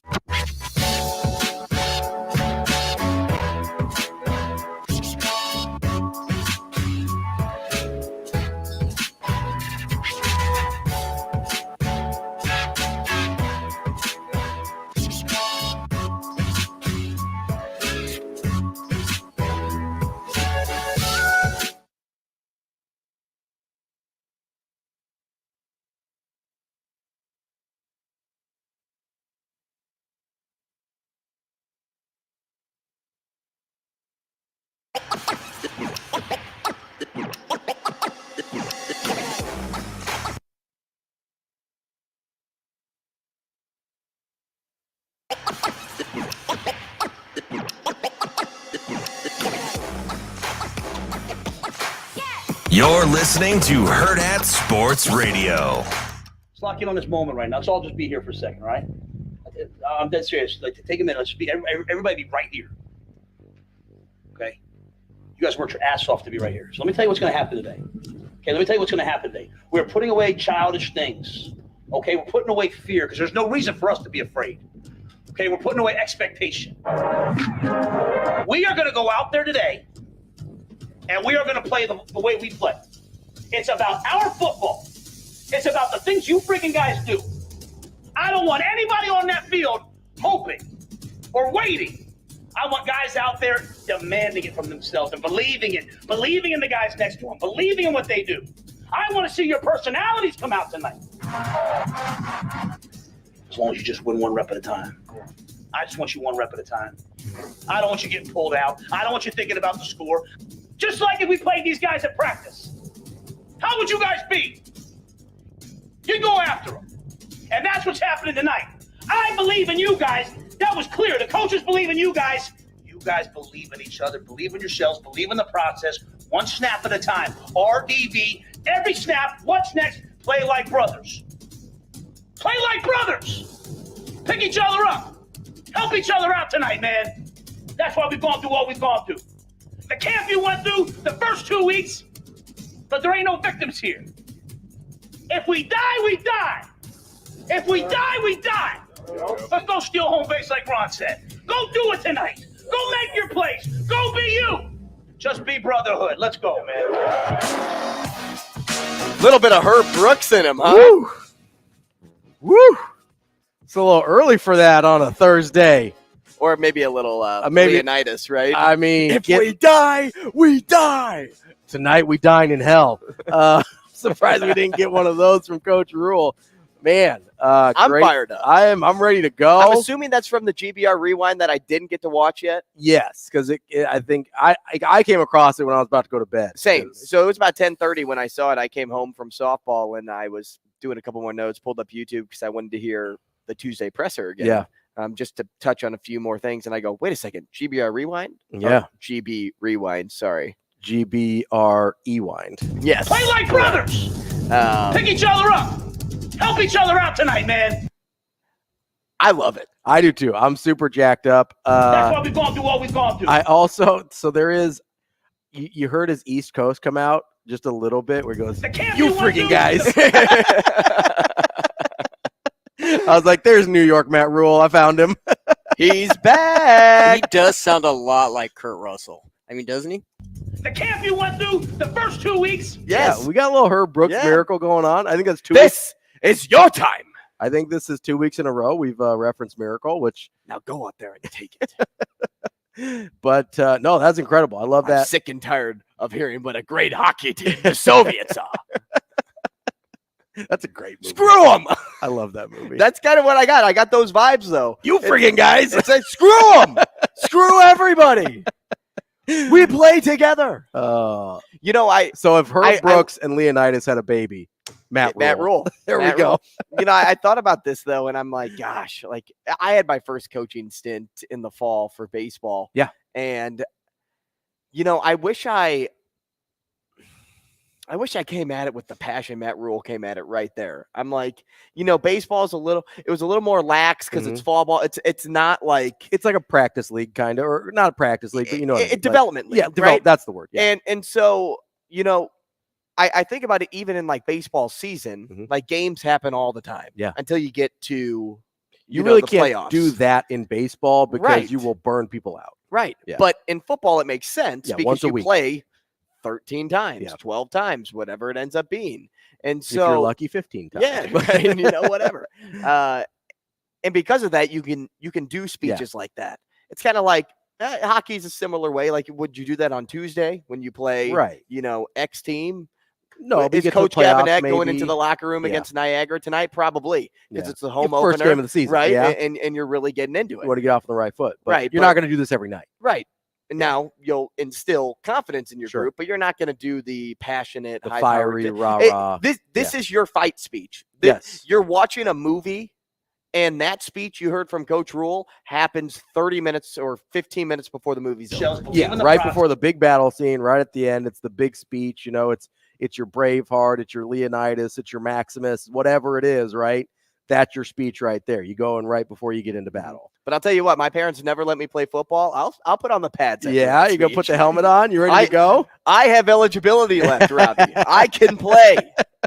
I don't know if I can play well, but I can Well, play. hey, listen, I think availability is the best ability, right? And for Nebraska's offense, especially, availability, it might be That's the what only I'm told. ability that matters. Now, we were talking a little bit with Mitch about, and I kind of wanted to revisit a thought here before we moved forward. Yeah. Because About the schedule? not just the schedule, but the swing games, Sure, right? yeah. Because he had mentioned that Michigan State's a swing game, and then on YouTube, and he sent me a pretty solid text. I'll read it too. But Thomas on YouTube had said, I don't know why Michigan State is lumped into the swing game category. That team is very broken right now and struggles to score and against decent defenses. Yeah. He'd be surprised if they scored. If they scored, I read scared. If they eyesight again, if they scored more than 10 points against NU, which is a real possibility. Yeah, it's a valid take, that all of that's happening. But what I told you during the break was this: I don't know if we have any games on the schedule or feel comfortable enough to say that that's a win for Nebraska. No, I think it's swing games or a loss. I think that's the only two categories that Nebraska is playing in right now. Yeah. And because of that, not to say that, because people are going to come at me, Northwestern, are you kidding me? Like, no, there's reason behind why I'm saying this is because we saw what happened against Illinois in the fact of the ugliness of that game. Yeah. That could easily carry over into any of these games and go the other direction for Nebraska. That's why I'm considering things a swing game until I see a real, mop the floor moment where we clean things up, where Nebraska cleans things up.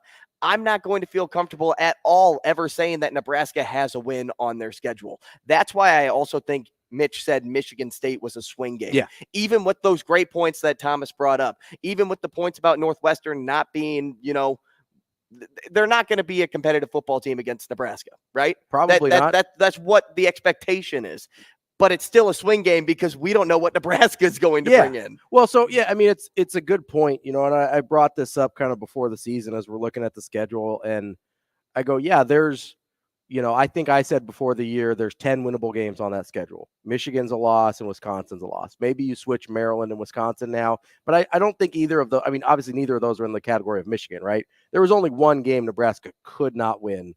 At any point was that ever going to happen, and that was Michigan, right? So you're left with 11 games on the schedule that one way or another are swing games, right? There's games Nebraska should win. They should beat Northwestern. They should beat Purdue. Should beat Purdue. They should beat Michigan State. They should have beat Minnesota. They should beat Iowa. Yeah, they should beat Iowa. They did beat Illinois in a game that was a should win, right? But Nebraska isn't at a point, and I've said this before, Nebraska's not at a point with a program where you get a mark W's on the schedule before you play the games. Because, Northwestern is not as good of a football team as Nebraska is, but Nebraska has also showed that they'll help teams stay in the game, right? They helped Minnesota stay in that game. Nebraska controlled 90% of that game. They helped Minnesota stay in that game, and it cost them, right? They haven't earned the right to say, hey, that's a W before they go out there. Are there games they absolutely should win? Yes, for sure. Michigan State is definitely one of them. I agree with Thomas there. But Nebraska hasn't got to the point where you get to count those, or you can even reasonably expect to count those, because we've just seen too much go wrong, including this year, even though I think the Illinois game was a turning point for that, where you could make the mistakes and still come out with a win. Nebraska hasn't made those mistakes and come out with a win in a long time. And so that's huge progress for Nebraska. Learning to win ugly is big progress for Nebraska, because you have to win ugly, I think, before you can win pretty. And so get some of those ugly wins. But that's what the rest of the schedule is. The rest of the schedule is ugly wins if you get them. None of them are going to be pretty. I don't think there's a mop-up game on the schedule this year. Maybe against Northwestern if they really get rolling, but I would expect a lot of the games to look like Illinois did. Let's look at the schedule here one more time. Yeah. Northwestern, Nebraska. Swing game should be a win. Should be a win. Purdue, Nebraska, swing game should be a win. Yeah, less so than Northwestern, but still should be a win. Nebraska, Michigan State should be a win. Probably somewhere between Purdue and Northwestern in my head. Notice how if all of those end up being wins, bowl eligible, you're already 6. You're already at 6. That's the number you need. Whatever happens bonus. The rest of the way, bonus, right? Not only bonus, but you're there. Yeah. And Matt Rule got you there. That's something to be excited about at this point in the season. Nebraska has a real possibility by November 11th to be 6-3. Yeah, to be bowl eligible. That's all anybody wanted out of this year. Get bowl eligible, right? That is, if they're able to do that before their last 3 games of the season, huge victory for Nebraska. And I know people would be a little cranky if they lose their last 3. Don't worry about that. Get to the bowl. Just get to 6 wins, and you're in great shape. Coming up next, we're going to see if we can get some wins with our friend Brian Edwards. Oh, Vegas Insider. baby. Let's make some money here on Hurrdat Sports Radio.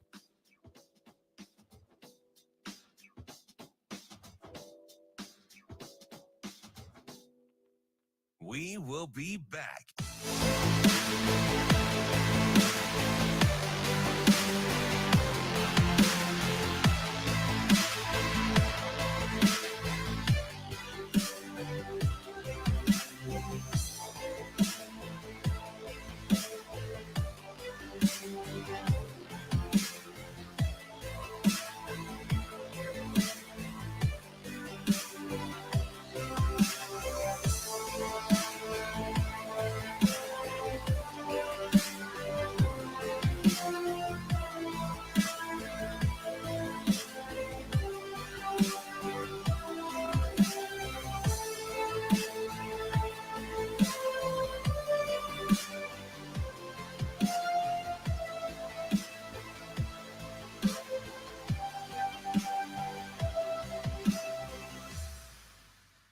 We will be back.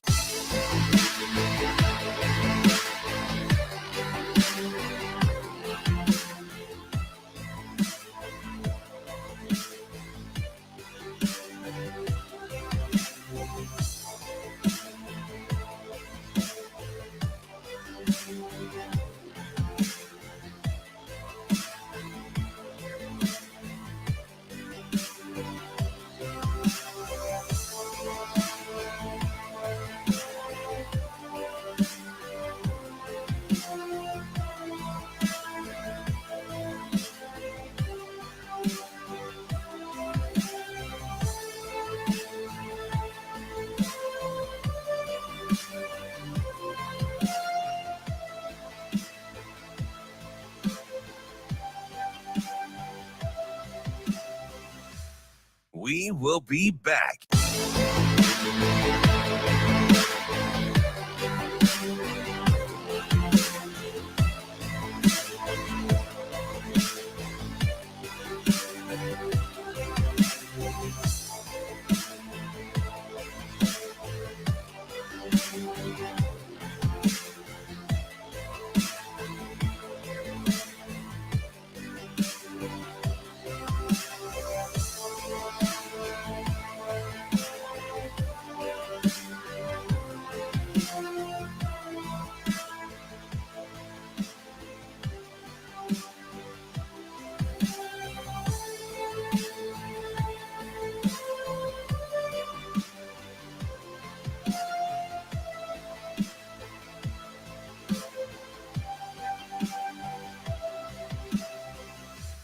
We will be back.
You're listening to Hurrdat Sports Radio.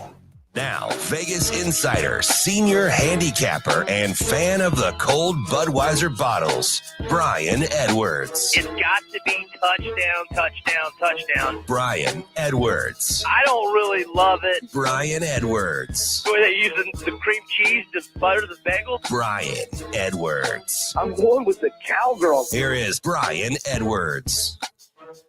Wrapping up hour number 2 here on Hurrdat Sports Radio. I'm Ravi Lulla. Andrew Rogers here with me. And before we talk to our friend Brian Edwards, we want to tell you about our friends at Dingman's Collision Center. They have been in business for over 25 years, 18 straight years, best of Omaha, 4 great locations, and they can work on any make and model, family-owned and operated business. And The best part is they give back with every car repaired. Go to Dingmans.com for more information. For more information about how you can make some money this weekend, hopefully, is our guy Brian Edwards. B, how are you today? Good morning, fellas. What's happening? I feel like we always catch B at like a crazy time. Like he's so busy doing work, and then all of a sudden it's his turn, and he's like, "Oh, here I am. I'm right here. I'm good." That would be accurate. I've already written a UFC story this morning, and I've got a bunch of other things going on. But glad to be here, fellas. Glad to see you, B. It's great to talk to you again and get back into my degenerative state of mind. Good. I'm glad I have that influence on you. Our boy Scott had a big time at the Mizzou game last week. We were texting. He got a little front door cover, and he had the over, which I had, but and he was there. Nice for him. I know. Nice triple threat touch for Scotty there. Let's talk Thursday action tonight. West Virginia at Houston. The Mountaineers 2.5-point favorites. That's where you're going. Yeah, so they've won 4 in a row, both straight up and against the spread since that loss at Penn State, which no shame in that, especially it was a one-possession game at halftime. They've won their first 2 Big 12 games, 20-13 over Texas Tech, won 24-21 at TCU.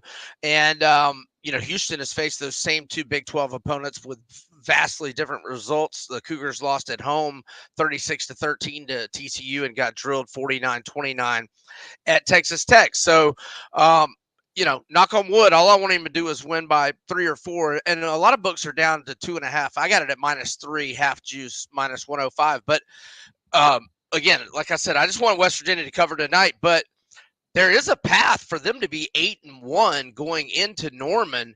If they win tonight, they've got Oak State at home, BYU at home, and then between those home games, they've got at UCF before going to Oklahoma, and then Cincinnati and Baylor after that. So it could be a big year for Neil Brown. But as I say that, if it goes south when it looks like it could be a big year, then maybe he's back on the hot seat. So West Virginia -2.5 or 3 tonight.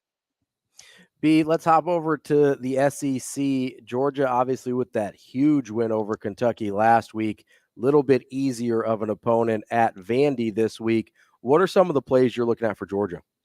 Yeah, so I'm going to go my favorite of the plays is the team total for Georgia over 43.5. They've beaten Vandy 55-zip and 62-zip the last 2 years.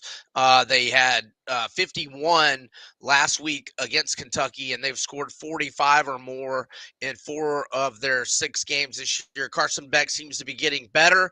And look, I would like this play regardless, but Vandy's defense is very banged up with injuries. Their best player, DeRicky Wright, the safety, is doubtful. He's got 29 tackles, 2 interceptions, 2 forced fumbles, and 1 TFL. And then starting linebacker Kane Patterson, who's got 25 tackles, 3 TFLs. He's out, and starting corner BJ Anderson are out, and Vandy's defense is abysmal regardless. I'm also going to play over 56, obviously, for the game in both teams. The over either 6-0-1 or 7-0 for Vandy, depending on the closing line for that Wake Forest game. And, so I like the Georgia team total over 43.5 a little better, but also over 56. B, does it worry you at all that Georgia team is a slow starting first half team, or is that bet you're going to place all backed by the knowledge of Vandy's just not a great football team? Yeah, and not very good defensively. And I think Georgia's offense is getting there. And they seem to have their get-right game last week. Now, but at least for this week, I wouldn't mind if they get back to what they were playing before the Kentucky game against Florida in a couple weeks. But at least for this game, hopefully they keep that momentum rolling. Speaking of your Gators, they've got South Carolina this week. The Gamecocks 2 or 2.5 point favorites, depending on where you look and when you got it. How you feeling about your Gators this week? Yeah, not very well. I mean, this is a great spot for South Carolina. They've had 2 weeks to prepare, and Florida's playing its 7th game in 7 weeks, and Florida's 1-7 under Napier in their games away from the Swamp. 6 road games, 1 in Jax against Georgia, and 1 in Vegas against Oregon State. And of those 7 losses away from the Swamp under Napier, All have been by at least 5 points. 4 have been by 13 or more. South Carolina's got the better quarterback with Spencer Rattler. The Gamecocks are 7-2 ATS as a home favorite under Shane Beamer. And in 16 home games on Beamer's watch, they're 12-4 straight up, 11-5 ATS. And Florida has lost outright in 9 of 10. Or 9 of their last 10 true road assignments, going back to the latter part of Mullen's tenure. You mentioned this team already, Mizzou at Kentucky. The over-under set at 51.5 points. Which side are you leaning? I like the over, which is 4-2 overall for Kentucky, 5-1 overall for Missouri. Missouri's last 4 games combined scores of 57, 61, 59, and 88. Brady Cook playing outstanding football, 13-2 TDI ratio and 3 rushing touchdowns. And Luther Burden would be a first-team All-American if the season ended today. He is so good. Yeah, 54 receptions, 793 yards, 5 touchdowns. But the whole receiver group is good. Oklahoma transfer Theo Weiss having a big year. And Missouri's probably going to struggle to stop Kentucky running back Ray Davis, who's got 8 rushing touchdowns and a 7.2 yards per carry average. I like it over 51.5. Brian, let's hop over to the West Coast. A low-key, really interesting game, Oregon State and UCLA.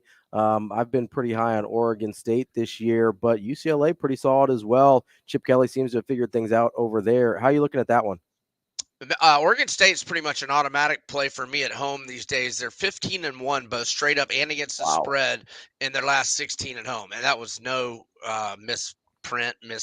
15-1 straight up and ATS at home. And the lone outright loss is a 3-point loss to USC last year.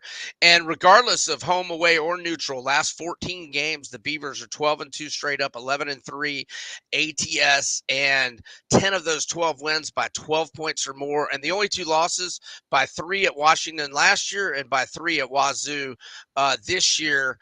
I like the Beavers at home laying 3.5 or 4. B, before we get into the NFL, a quick question here coming on YouTube.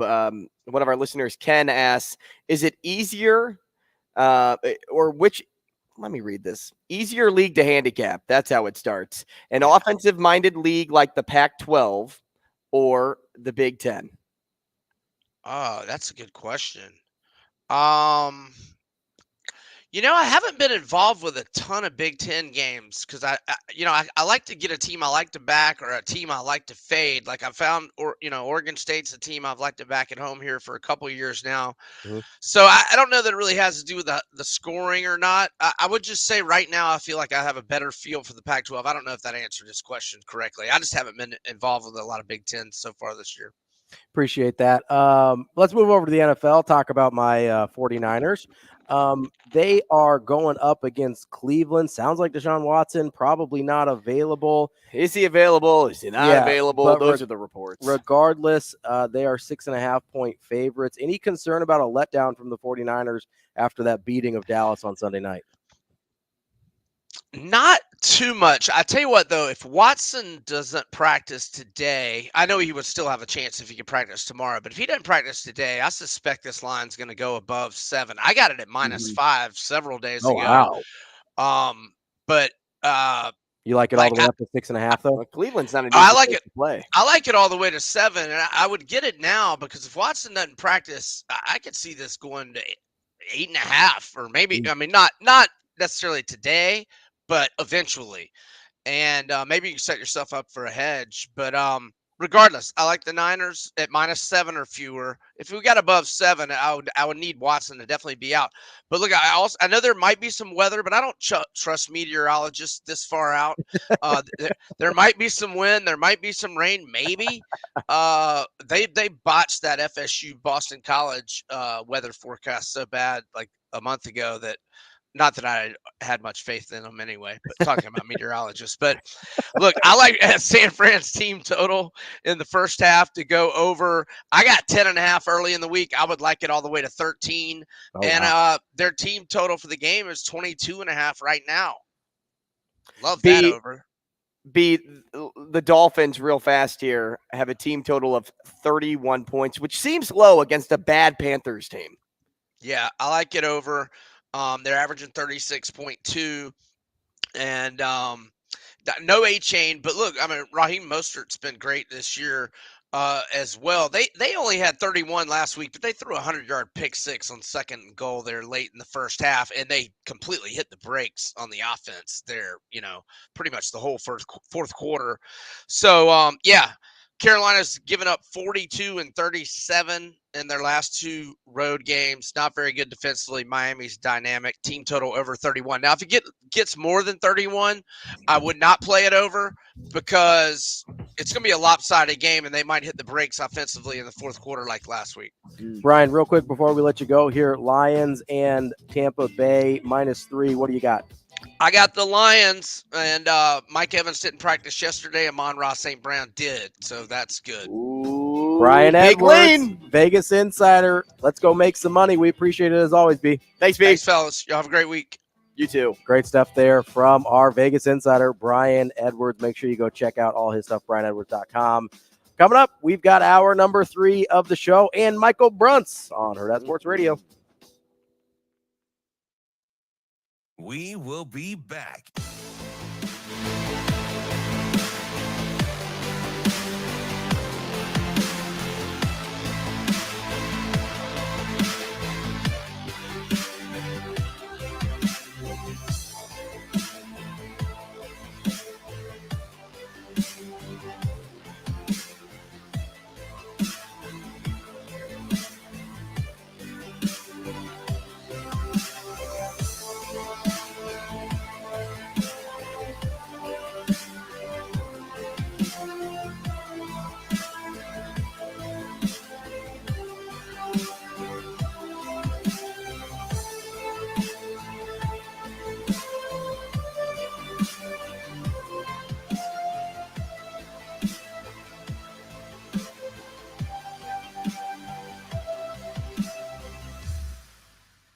We will be back.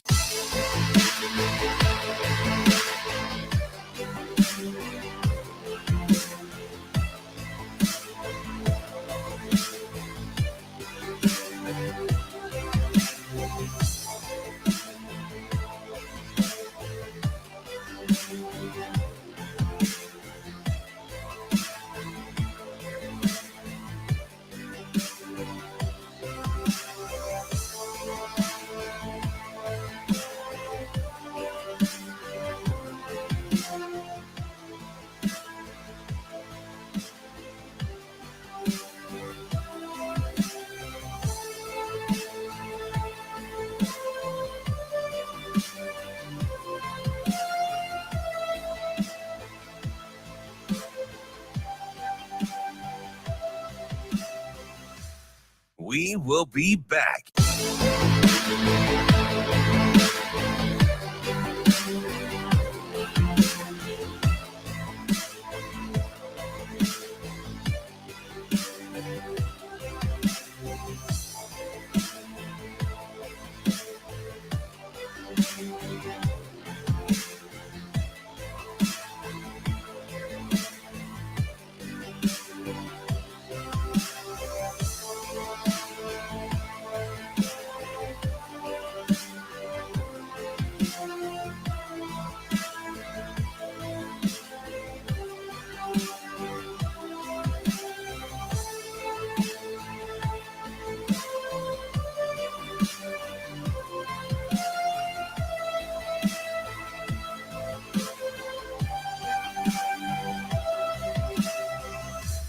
We will be back.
Welcome to Hurrdat Sports Radio.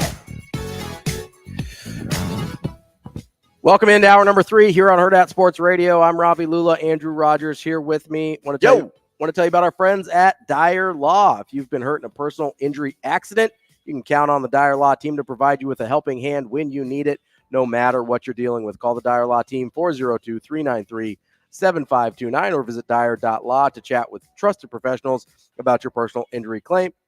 That's DYER.law. And you know who else you can count on every Thursday at this time is our friend Michael Bruntz. Bruntz, what's up, buddy? Not much. How's it going? Hey, Bruntsy. How's it hanging? Hey. Not bad. It's, we're doing all right. Bye week. We're idle. You know, that wasn't real convincing with the we're doing all right there. Like, you need a wait, little therapy session? What's going on, He was man? about to say something, and then he just went, yeah. Yeah. No, we're getting through it. It's fall breakdown here. So it's, we're living minute by minute. Got the kids in the house? Is that what we're saying? Yeah, they're here. Okay. Yep, they're here. I understand the tone of voice now. I totally get it. Hey, Bruntz, obviously, and we can all kind of bond over this. None of our teams are featured in the Major League Baseball playoffs right now. So I asked Ravi this during the break, and I'm curious, what team, is it okay to root for? Like, when you don't have your team in the mix, what team to you is okay to root for? So I'm going to ask you, who are you rooting for that you feel like it's okay to root for this team? Well, I think if you're out, your team's out, and I mean, let's be honest, my team is out in the first week of April. Although they were atop the AL West standings on the first day. That is true. I would say it's cute that you waited until the season started to eliminate them. Yeah, I know. Well, you got to give them some chance. No, I think you root for an upstart team that kind of hasn't been there before. So that was the Orioles, and that's who I was actually rooting for, and they quickly exited. I'd say the Twins are a very rootable team. They're also gone. So. No, I think now you're just pretty much. I'm not rooting for anybody. So not even like the Rangers, who haven't won a World Series. No. It's a divisional thing. I get that. What about the Diamondbacks? They're kind of that upstart team. I know they won one before, but they're a nice young team, kind of like the Orioles. That's probably about where I would go right now. Okay. Everybody else can. I would not root for. So yeah, I guess I'm all in on the D-backs. You're not tapping into your high school days and rocking that creed with the Rangers. You're not about that life. No, definitely not. You can't root for the Dodgers. So nobody can now. Yeah, I mean there were very few likable teams in the playoffs this year. Even though there was it felt like there was a little bit more chaos, though, right? Yeah. But there just really wasn't. I don't know. It's just. I guess it's the D-backs. That's where we're going. I'm cool with that. Bruntz, I guess we'll talk about Nebraska, since that's probably why you're here. There's not necessarily talk about whatever you want. Yeah, Bruntz is just here for a good time, not a long time. Well, so okay. You guys called whatever you want to talk about. I mean, I didn't. I just sit here and sometimes people show up on the phone. But okay, so obviously you weren't a Creed guy. If there was a team that was rocking some music from your high school days that would make you inclined to root for them, what band would that be? That's a good question. It's a shame that more, billion-dollar baseball teams don't get in more with Rage Against the Machine. That's where I would I'd be okay with that. Okay. I got to be honest, I did not have you pegged as a Rage guy. Yeah. Well, I'm just trying to think of what was hip in the 90s. And the fact that I just said hip in the 90s means I was tragically unhip. But yeah, I think I would appreciate the delicious irony of the Dodgers or the Yankees or somebody like that, just going all in on Rage Against the Machine. Don't listen to the lyrics, guys. We just really like this is a fast-paced song. It's just a banger. Don't worry about what they're saying. Yeah, the call's definitely not coming from inside the house. So speaking about what people are saying, We played the clip that's kind of been circling social media now, and I think we're assuming because we didn't have the chance to watch it yet. We think it's from GBR Ewind, with Coach Rule giving his like 2-minute pregame speech in the locker room, which was like, oh man, suit up, everybody suit up. What were your thoughts on it? Did you get to catch that at all, Bruntz? And if so, being able to kind of like see the behind the scenes stuff now that a lot of times, well, let's just call it how it is. A lot of schools don't even put out that content. Yeah, no, I haven't seen it, but I think that Nebraska has been really smart with the way that they've done all this. I mean, you had kind of the Hard Knocks style thing during fall camp, which I thought was really well done. And yeah, I mean, it's a brand builder, and they want to showcase what the program's about. And I mean, you guys know, like, there's a camera on everything in college sports nowadays. I mean, Nebraska has just an army of video people, and you may as well use that stuff, especially if it's going to reflect well on the program that you're trying to build. And so yeah, I mean, I think it makes a lot of sense to do that. And let's be honest, guys. I mean, Matt Rule and his staff have looked at every angle, I think, for how they can be, ahead of the game, because college sports is also, programs copying one another. And I wouldn't be surprised if you see more programs doing it. But, the staff has done it with the way that they run their camps, the way that they've really kind of tried to find any advantage that they can. And this is another way of just saying, this is who we are. This is how we do things. And, oh, by the way, you should come play for us if you're a recruit. And this is why.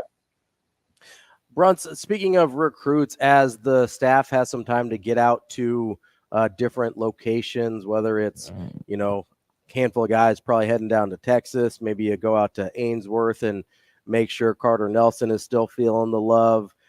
Is there a particular, I guess, either coach or recruit that you're particularly interested to see how they're handled kind of in this bye week? Yeah, a couple of things. I mean, you look at a guy like Kawan Lacey, the running back down in Texas. I mean, he's having a really great senior season. And a big part of the reason why Nebraska was able to get his commitment when they did was he was always, option number one, top of the list for Nebraska. Mm-hmm. And he wasn't necessarily that for Ole Miss, who was also in his finalists. But you have Lane Kiffin down there this week trying to get back in there. Florida offered. I think a number of SEC programs are kind of circling back on him and kind of realizing that they missed something. So, that's going to be a battle, I think, right down to the wire for him, even though he's, very solidly committed right now. I would expect to see Nebraska stopping through there. Carter Nelson's another one you mentioned. Notre Dame had a staffer out in the middle of nowhere in Nebraska 2 weeks ago. They're not giving up the fight there. But I think he's, saying the right things. He's got a great relationship with Nebraska. You probably see them out, making sure that stays the case. And, beyond that, it's going to be really key to evaluate ahead, 2025, 26. And like I said, I mean, Matt Rule and his staff are going to take advantage of everything they can. I expect them to be very aggressive this week. These last couple days of the week, they had one coach out for the whole week. And the guy, you asked who, I'm kind of curious to see where he ends up. Evan Cooper is always interesting to me because he evaluates the heck out of guys. And a lot of the guys that kind of pop up as random offers are usually his evaluations. So I'm kind of curious to see where he surfaces this week because, Nebraska's not done adding in 2024 either. And, I wouldn't be surprised if there's a senior film guy or two that we hear getting an offer in the next couple weeks. Bruntz, earlier we talked about if Heinrich Haarberg can be a program elevator, if he has that in his genes, because at every stop Matt Rule has been to, he's had a program elevator. He had PJ Walker at Temple, he had Charlie Brewer at Baylor, and if he's not a program elevator, do you think there's going to be an emphasis on finding a new quarterback in the transfer portal at the end of Rule's first year? or do you think he sticks with the developmental focus? Yeah, it's a good question, and I don't know that they necessarily have the full answer on that. Like, there's still 6 games here to kind of see what Heinrich Haarberg can be, and I know they're, coaching the heck out of him. They are wanting him to raise his level of play. He has to. I mean, as good as he's been, there's still a lot of room where he needs to improve. So I'm sure they're going to look at everybody that's in the transfer portal, regardless of, what it kind of looks like, these last 6 games. I think you have to. I mean, you just look at the top program in college football right now.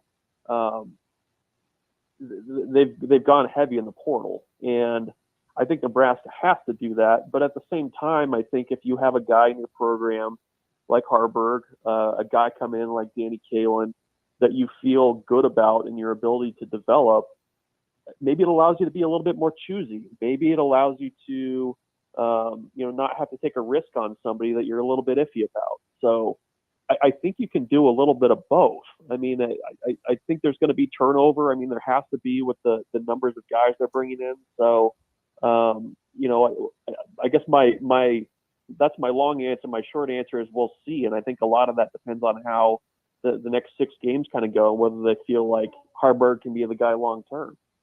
Bruntz, I'm curious, do you think there's guys at other spots on this team currently that can be program elevators, or does it have to be a guy at quarterback? Are there other places? I'm kind of thinking of young guys we really like on the D line, maybe, or maybe maybe some of the wide receivers really start to pop. Does it have to be a quarterback, or do you think it can be somewhere else that's maybe already a little bit more well stocked? Yeah, I think it helps if it's the quarterback. Sure. And I think it's kind of the fastest route to program changing if it is the quarterback. But I think they've got guys at other spots that can be that way. I mean, you just look at the number of freshmen that have played that I think are going to be, centerpieces of what they're going to do. I mean, I'm thinking of like a Riley Van Poppel. I think he can be that along the defensive line. If they get some of these wide receivers going too, I think they can probably, be that role as well. But it's always easier if it's the quarterback. So, we'll kind of see. I mean, I think they like maybe what Haarberg can be, but I mean, if you can find that kind of transcendent guy at quarterback, it makes things so much easier. And I don't know that it's necessarily there yet. Hey, Bruntz, Rule said he's never been a part of a team that has absorbed so many offensive injuries and defections in a season. And I'm curious, based on your long-term time covering the Huskers, have you been part of a season where the Huskers have absorbed so many injuries in a season? And if so, how do you remember that season going or solving itself? The only thing that I can think of, and it's a very specific position, and I don't even know that it was necessarily injuries. It was also kind of like ineffectiveness too, was Nebraska. Remember a couple of years ago, Nebraska's kicker situation? I mean, where you had to go and basically find a guy that was waiting tables at, down at the Haymarket. That's the closest thing I can think of. I mean, when you kind of go down the list of things of what Nebraska's had to deal with this year, I mean, it's pretty remarkable. And, you're down 2 running backs. You're down, the guy that you thought was going to be your starting quarterback. You're down basically every wide receiver you thought would potentially be a game changer for you during fall camp. I mean, it's really kind of, remarkable if you're sitting in Marcus Satterfield's chair that, you're just looking around going, okay, now what's going to happen next? I mean, that's basically where you're at. So, yeah, I can't think of anything at Nebraska that even gets close to that. Mm-hmm. So, yeah, I mean, this is my 17th season covering Nebraska football, and I am at a loss for anything that would even get close to that. Bruntz, I know a lot of people are kind of going through mid-season grades right now and how they think things have fared. Rather than go by position group, is there a guy that you would single out either just on either side of the ball that you would give the highest grade to in terms of their performance this season?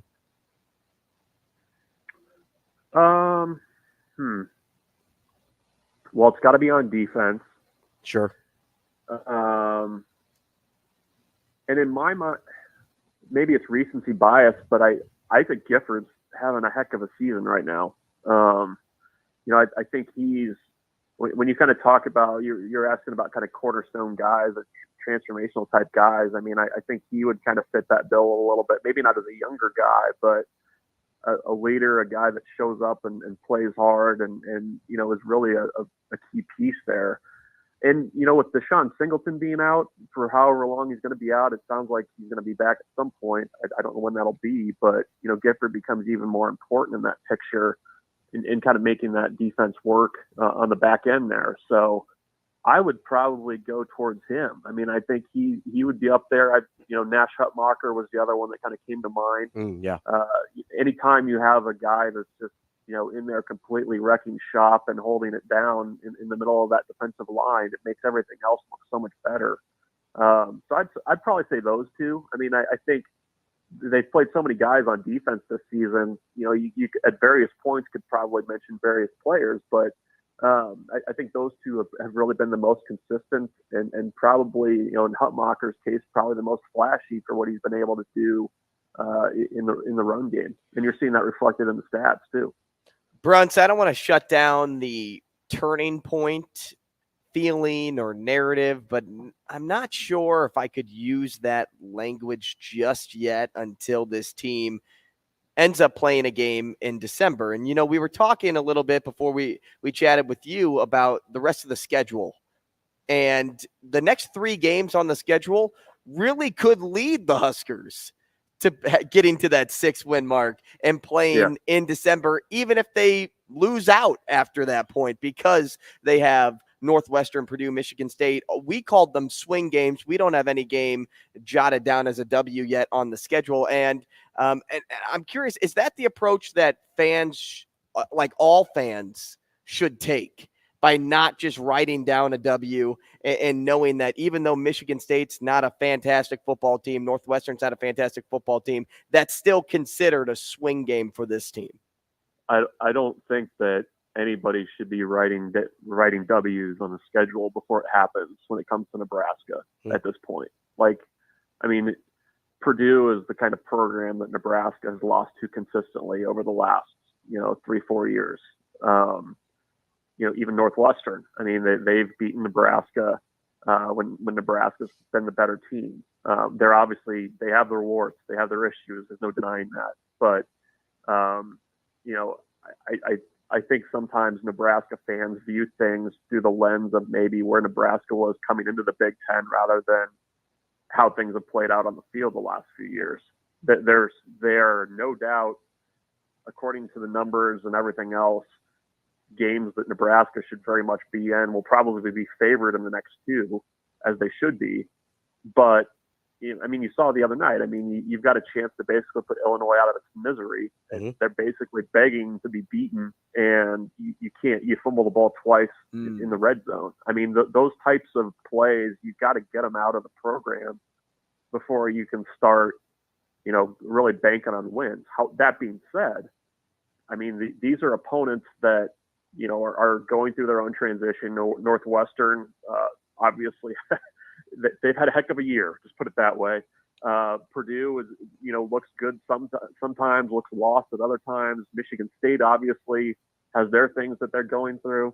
These are all games that Nebraska is going to be right in. It's going to be a matter of whether or not they can make winning plays. That said, but the way the schedule is, there's a very legit chance that Nebraska could be staring at a bowl game by the time they leave East Lansing. So the opportunity is there. It's just going to be a big test about whether or not Nebraska can capitalize and do the things that they haven't done as a program for the last, basically since 2016. That was the last time Nebraska won 3 games in a row, and that's what you'd be asking them to do to kind of run the table on these next 3. We're talking with Michael Bruntz of Husker 24/7. Hey, I want to change gears a little bit with you here, Bruntz. You're still a Heisman voter, right? I am. So I'm curious, and I know you're not supposed to kind of reveal what your thought process is, so I don't want to get you in trouble here. So answer this however you're Heinrich Harburg. However you're allowed to without getting in trouble. But I've been thinking a lot about, Caleb Williams and, how there hasn't been a repeat Heisman winner since Archie Griffin. And And I guess kind of in your mind, you see this in the NBA and stuff a lot too, for guys that win back-to-back MVPs or stuff like that. They generally have to be significantly better than they were the previous year in order to get the award again. Is that kind of how you're processing this repeat thing with Caleb Williams? How much of it does it kind of depend on USC's team success? I guess, what's your thought process there? Does it add more weight that it hasn't been done in almost 50 years? You're right. I mean, I think there's a little bit of a penalty for being the defending winner, right? Yeah. Like, you know, I would kind of go along with that. I mean, he's been good. You know, I don't know that he's been, you know, like I would, if I were voting today, not doing the OJ if I did it thing, but like I would have reservations probably about putting him number one. Like, it felt like last year it was like, okay, this is the guy, and you kind of knew it pretty early on in the season, just the way that he kind of came out and played. And I think there's other guys that are playing really good football too. I think Michael Penix Jr. deserves some consideration. Who's the favorite right now? I don't know how many people stay up late and watch Washington football. I suggest they do it. He's so good. He's very, very good. And that offense is very good. So I don't know. I mean, I think there's a little bit more of a show me factor for Williams this year. And I don't know. I mean, I think in some ways too, maybe it shouldn't, but the defense that he's kind of dragging around like a boat anchor is probably not helping him. I mean, it's really not. So, yeah, I don't, I have not made any decisions. I'll put it that way. But I agree with you. I think there is a little bit of a kind of how do you top this if you're trying to be a two-time winner. I want to stick with USC for a second. So you tweeted out a video of them running around with water jugs, spraying their players to get ready for the rain because it never rains. Southern. It's not even a spray. It's just kind of a spritz. No, that is what you put Roundup in to kill weeds. That's what I was saying. It looks like they're spraying weed killer at their players. I guess that does not inspire confidence in me that the USC and they're still dropping balls. I don't know. I watch that and I go, yeah, maybe this is not a real well-oiled machine there in Los Angeles. I watch that and I go, oh, maybe really Lincoln Riley only can coach quarterbacks. I don't know. Yeah. No, it's very much like a couple of staffers were sitting in the equipment shed looking at what they could find to potentially simulate rain. And you got like a bucket there. You could kind of do like just like throw water at the Harlem Globetrotters, like confetti in the face. And then they kind of over in the corner see the weed sprayer, and they're like, "Well, maybe we could do that." Like in the video, is the player even being hit? Like, no. It's like you just have this guy. I love him trying to chase him down. He's chasing him with the Roundup thing, and he can't even get close because he doesn't know where the punt is going. Yeah, I was like sitting at a stoplight last night, just giggling to myself about that. They're gonna have fun in the Big Ten. Put it that way. Honestly, it looks like something they would have done in like Major League or something. I hope the Huskers troll them because we're on a big troll kick this morning after watching what the Phillies fans did to the Braves. I hope the Huskers just have big buckets of water and then after a punt, just throw like Billy Kemp just runs and then they throw it. No, they don't even hit the guy. They just throw it and just miss him. Bruntz, we appreciate your time as always. We'll talk to you next week. Thanks, Ed. Take care. See you, Bruntsy. Coming up next, we're going to play a game. Heck yeah. Not like Saw, though. More on Hurrdat Sports Radio. We will be back.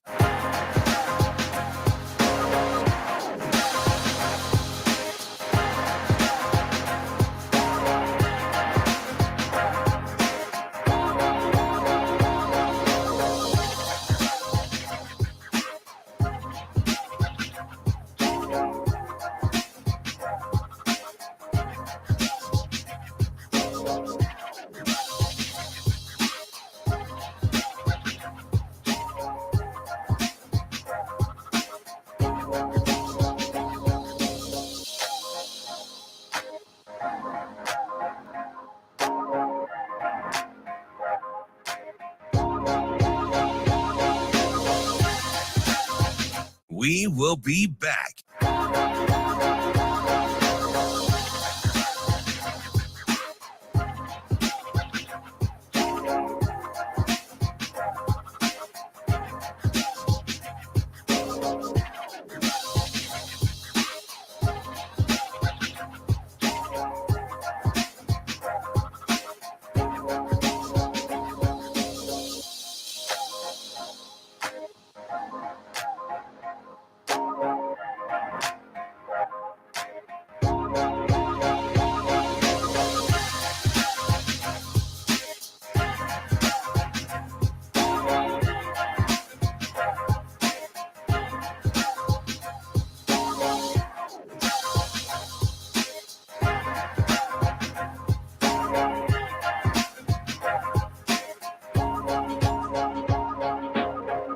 We will be back.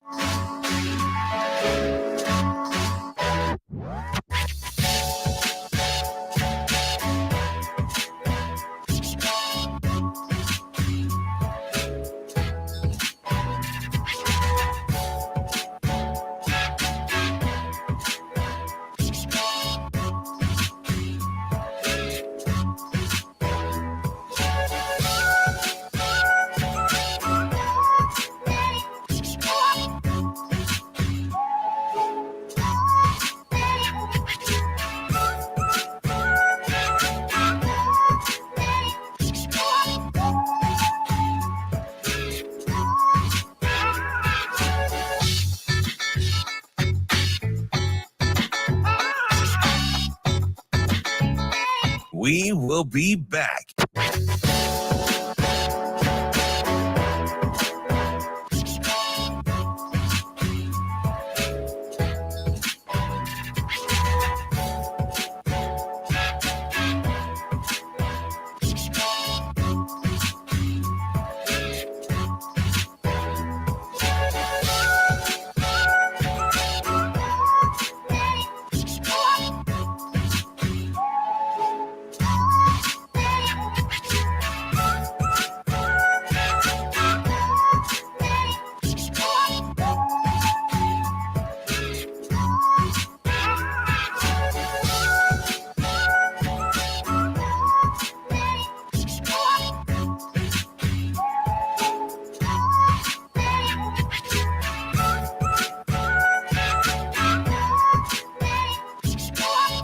We will be back.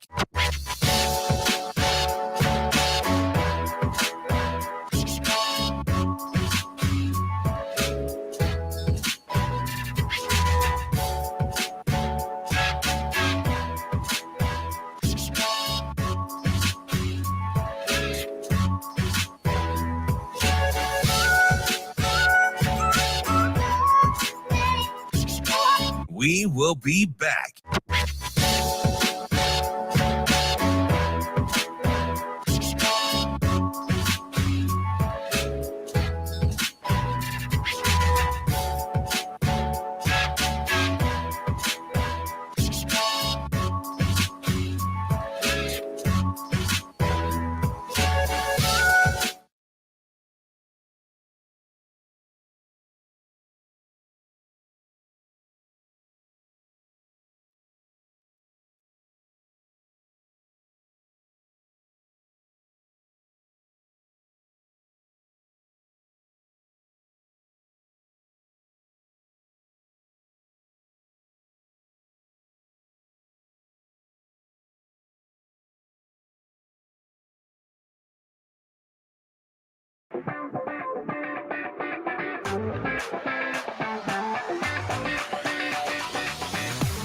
You're listening to Hurrdat Sports Radio.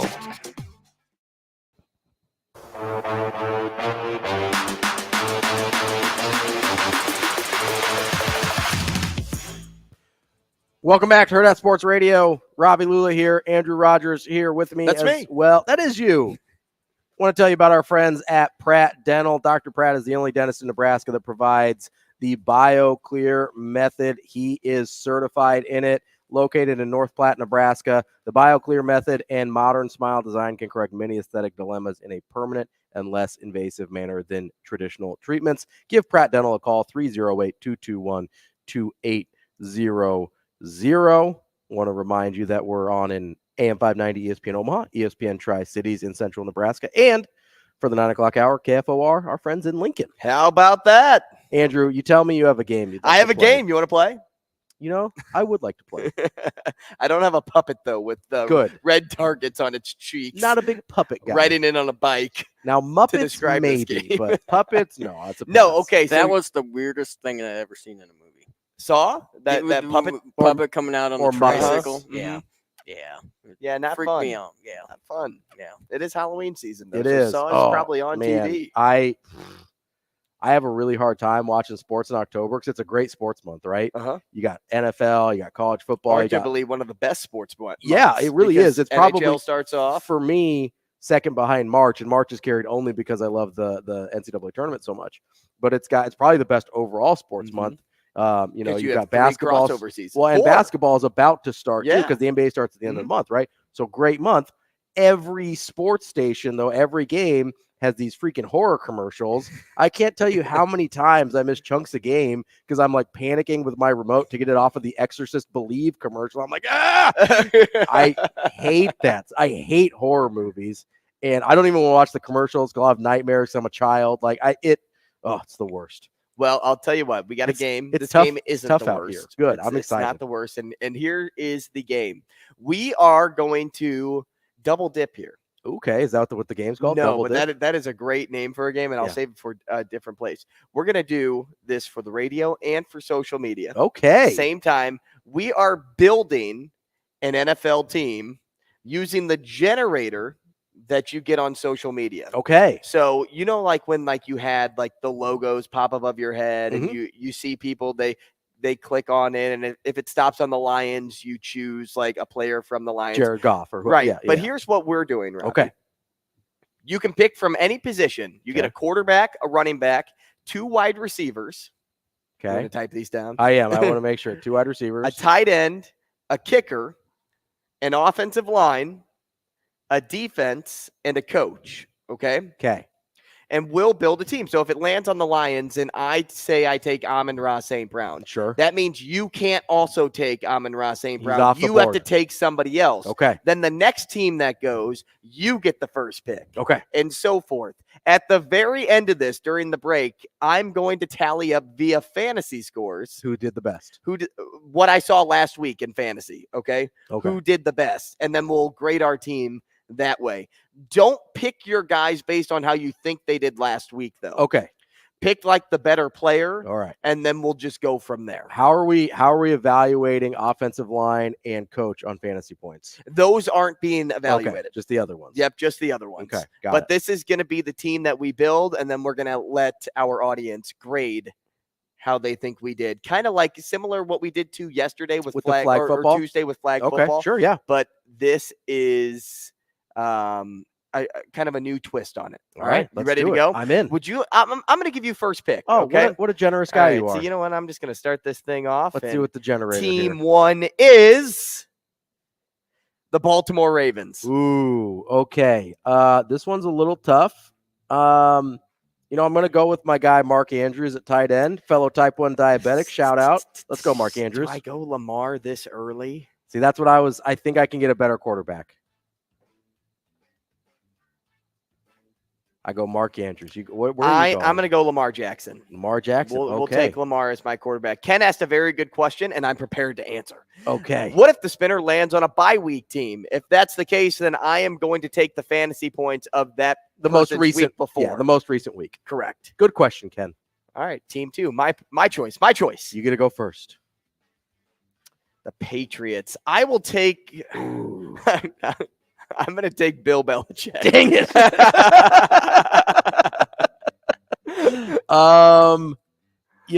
That is such a great team to get going first. It's the worst team to get going second. I'm going to go. I think the defense is still pretty good. I'm going to go defense for New England. All right, Robbie, lean in here. Hold on. I got to write down my team. He's got to type in the defense. Lean in. Am I closing up? There we go. All right, here we go. Come on, Chiefs. Ravens again. Yikes. Oh, man. Oh, boy. Whew. I got to look up.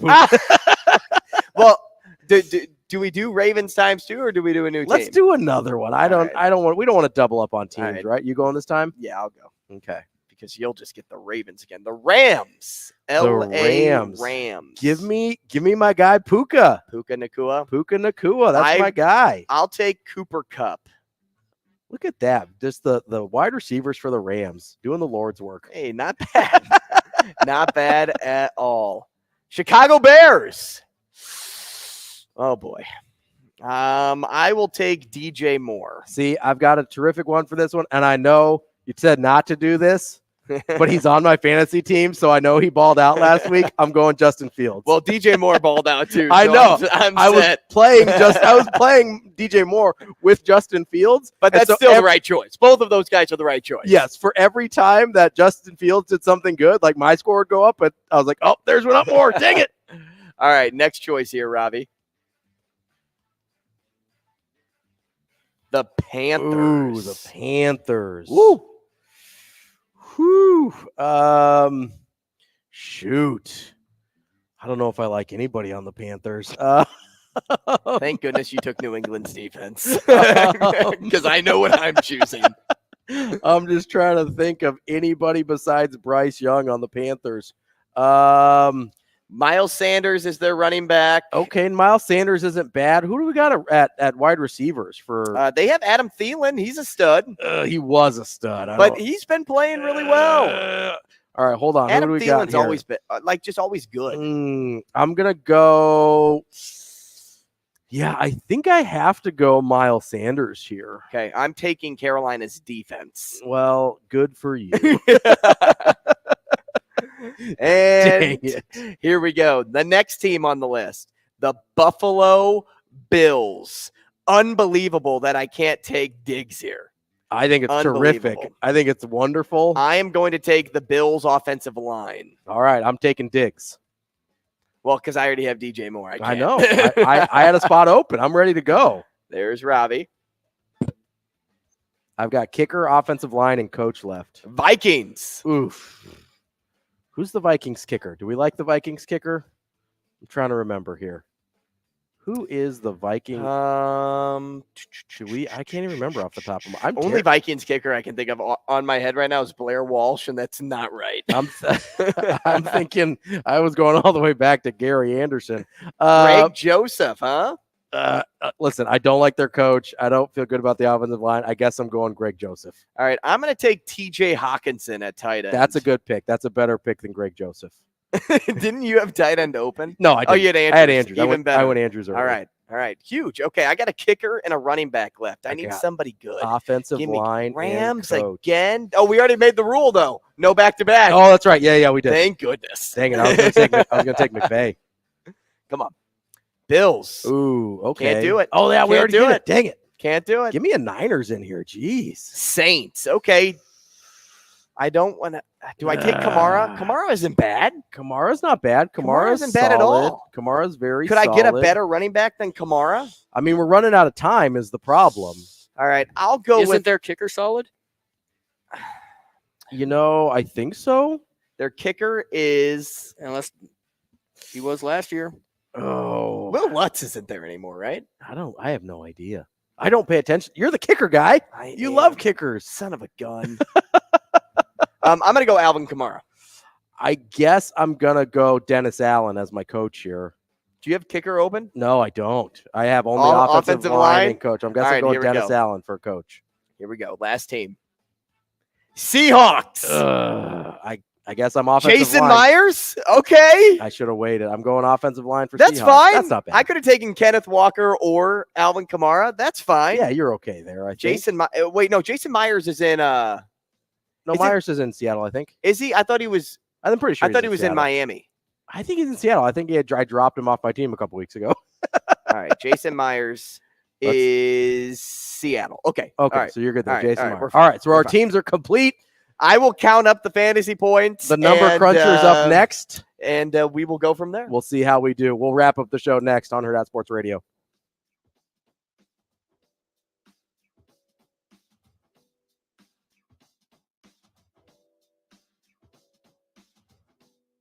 We will be back.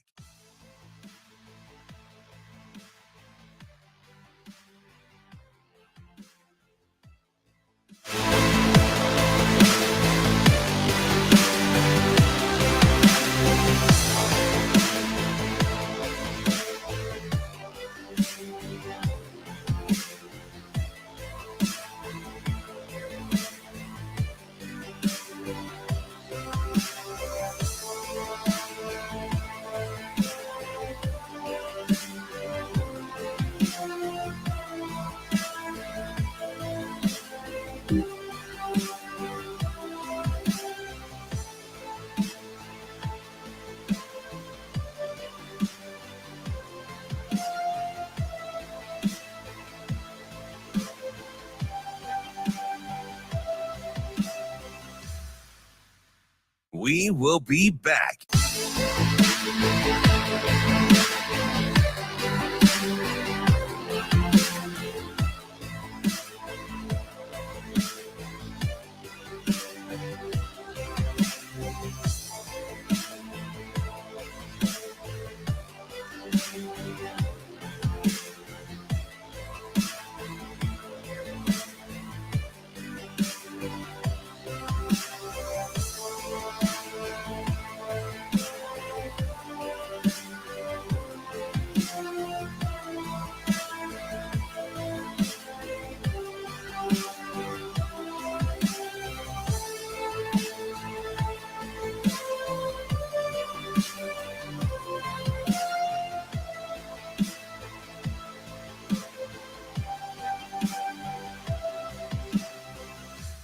We will be back.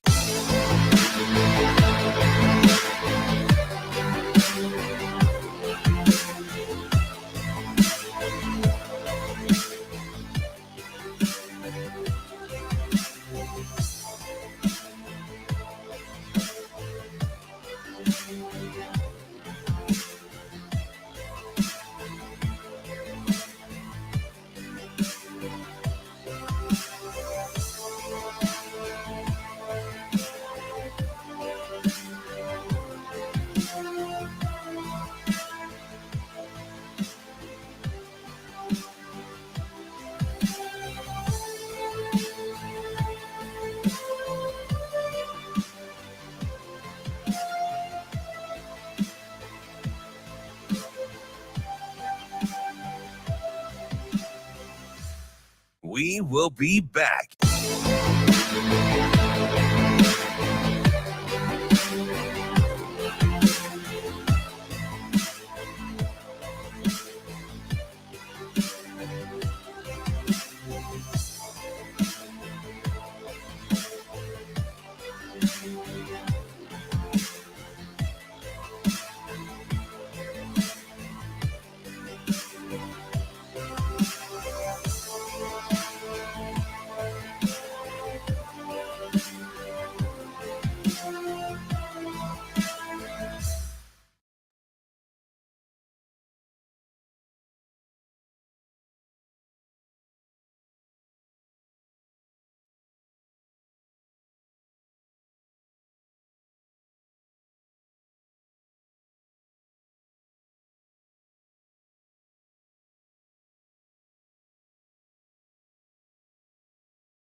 You're listening to Hurrdat Sports Radio.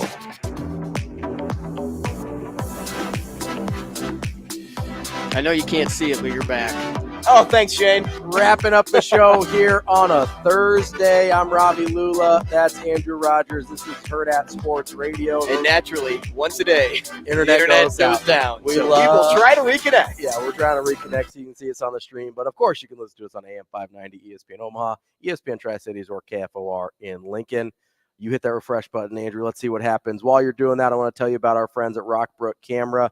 They are not just about selling you a camera. They're about trying to help you become the best photographer you can be, whether you're just, recording your life and sharing it with your friends, or if you're trying to be a professional photographer. Rockbrook Camera has you covered. They'll support you after the sale. They've got monthly classes and things like that to help you get acquainted with your new camera. You can trade in your old equipment to help you upgrade, or you can check out their extensive rental department as well. Go to rockbrookcamera.com to learn more, or visit them 168th and West Center in Omaha, or 70th and Pioneer in Lincoln. That's Rockbrook Camera. We had a spirited, I think, competition in the last segment, and some point tallying during the break. There was some furious mathematics happening, the maths, as they say, across the pond. And I ended up with a sporting 104.88. Not bad. I thought pretty respectable. Andrew, what'd you end up with? With 111.54, and that includes a -1 from the Carolina defense. Yeah, they did not help you out at all. But DJ Moore was like, "Don't worry, I'll pick up the slack. I got you." I needed Justin Fields to throw to just anybody else, and that was not possible. Well, apparently, that's what happens when you catch the ball for like 220 and 3 touchdowns or something crazy like that. No, reading off the teams though, it's interesting because I have Lamar, Kamara, Cooper Kupp, DJ Moore, TJ Hawkinson, Jason Myers, the Bills O-line, and Carolina's defense. That looks like a Super Bowl team with Bill Belichick as my head coach. Hey, I think you take it, right? You took the head coach I wanted with the Patriots there. I was really disappointed we didn't get any 49ers on the board. I know, me too. McCaffrey. There was a ton of McCaffrey, Debo, Ayuk. Their defense. Brock, the defense, Kyle Shanahan. Basically, Moody. Their offensive line. Like, just pick one. Like, just pick a guy, right? So in this game, the way I take it is the quarterback and the O-line were just kind of throwaway picks. Not the quarterback. Well, not the quarterback. The O-line. Or the coach and the O-line. Yep. Yeah, because I wanted to kind of like build a full team. Yeah, but they don't have fantasy points for O-line or coaches, obviously. Let me ask you this. Is 42 points good so far through 5 games for a kicker? 5 games. What is that? About 8 a game? Yeah, that's pretty good. That's average. That's what the Saints kicker has. That's why. And who's the Saints kicker? Blake Grump. Yeah, see, Will Lutz is not there anymore. I was like, I haven't heard that dude's name. I would say that's average for a kicker. When you're looking for fantasy points, you're probably searching for like 10 points a week. Yeah, if you can get to double digits, that's really good. I'd be honestly, if I could just chalk in 8 every week, I'd be pretty happy. But most of the time too, it just depends on the team and how close they know, or if they end up scoring a touchdown or not. Because if you kick 40-yard field goals and you bury them, that's 4 points every 40-yard field goal. Yeah, you're good to go there. A 50-yard field goal is 5 points and so forth down the list. A PAT is only 1. Kickers are kind of tricky because you need an offense that's good but not super good. Because you need them to not finish in the red zone so they can kick field goals instead of extra points. So you go like a But it's not ideal because you want to have touchdowns. Like Tyler Bass has been really good for me. Yeah. Kicker for the Bills. Yeah. They score often, but they also get down the field more times than not and rely on him to kick if need be. He's a good kicker. I have Jake Moody because I think the 49ers are one of those teams that they struggled to put the ball in the end zone. Sometimes, but they move the ball. But they move the ball down the field like it's their job, but like it's their job. In all my fantasy leagues, I kind of just go for kickers I like. Which you're welcome on Jake Moody, by the way. We were at a high school game, and you were doing your draft, and I'm like, listen, Jake Moody, they drafted him in like the 3rd or 4th round, like that's your guy.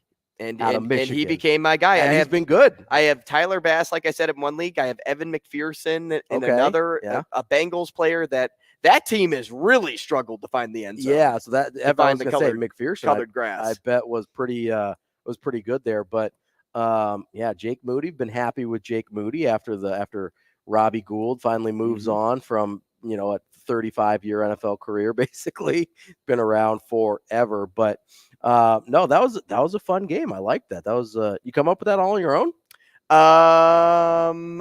No, I borrowed that. Oh, gotcha. Totally borrowed that. I was gonna say, dang, that was pretty. I know. Yeah, it's just a fun little thing. One of these days, I'm gonna make you do an immaculate grid. We're gonna do an immaculate grid on the air. Let's do it. And we'll do. What sport do you usually go for? I bet you're good at baseball. I prefer baseball. Yeah. But I can kind of do the NFL. Hockey's really hard. Yeah, hockey's really hard. I'd be terrible at hockey. Just because I don't really, outside of from, let's just call it 2005 till now. Yeah. The people changing teams, and I got to find an Ottawa Senator that was also a Philadelphia Flyer. And I'm like, to be honest, man, I started playing fantasy hockey in like 2015. Yeah. So like I could probably do from 2015 to now. Yeah. Kind of gets a little dicey in the 5 to 15 window, but before that, no way. Especially when you're trying to get the most rare guy you can find that finds those qualifications. No, not me. I just look to fill the grid. To get anybody? Yeah. So sometimes I'll try and just fill the grid, but sometimes I try and get the deep cuts in there. I'm actually not bad at baseball because I was a huge baseball nerd growing up, and so some like the 90s and early 2000s baseball is really my sweet spot. But I'm pretty good at the NBA also. The NFL one's really hard sometimes. Like that one could be really tricky because guys, especially kind of journeyman guys, they move around so much, and I kind of lose track of guys. So sometimes. baseball, I find it easy for me because the roster is so big for the Cardinals that I know majority of where the Cardinals go after they're a Cardinal or before they're a Cardinal. Where they were before. Right. So I'm able to just go through my roster first, Yep. fill it up with as many Cardinals as I can, and then fill in the blanks. And go in. I do the same thing with the Red Sox. I'm like, okay, I know this guy was in Cincinnati before. Have you ever gotten the perfect one? Yeah, I've gotten the entire grid before. I've only ever one time, and it was with the Boys Down Bad podcast. Yeah? That's on our network. Nice. Yeah, only one time. I haven't been on there yet. I've been on No Block, No Rock. I went on a couple weeks ago. Highly recommend, just like No Block, No Rock, to show up in studio. Yeah. And not just because it's just better all around. Yeah, it's more fun. But going to the Boys Down Bad podcast, like you would think based on what you watch that they're in like this podcast studio. And it turns out just to be an extra bedroom in the guy's house. And I'm like, check it out. Yeah, it's really cool. And it's just a fun environment. Now, make sure to bring your own fan because it doesn't feel like the AC is ever on that room. It's a little toasty. It gets in toasty. There. It gets we're toasty. getting a little cooler part of the year. Maybe I'll be okay. Maybe open a window. Yeah, maybe just crack the window in there. No, so there's I was talking about this I think the other day with Avery, but I'm talking about kind of these like old school baseball players that these random guys. Is there a dude, maybe he didn't play for the Cardinals, that you just have this super weird affinity for? Cal Ripken Jr. I mean, like a guy that wasn't good, like a random. Oh, okay. Because for me, and he actually ended up playing for the Red Sox, I was for whatever reason obsessed with Willie Mopena. And I nice. It might have just been his name, but he also had like ungodly power.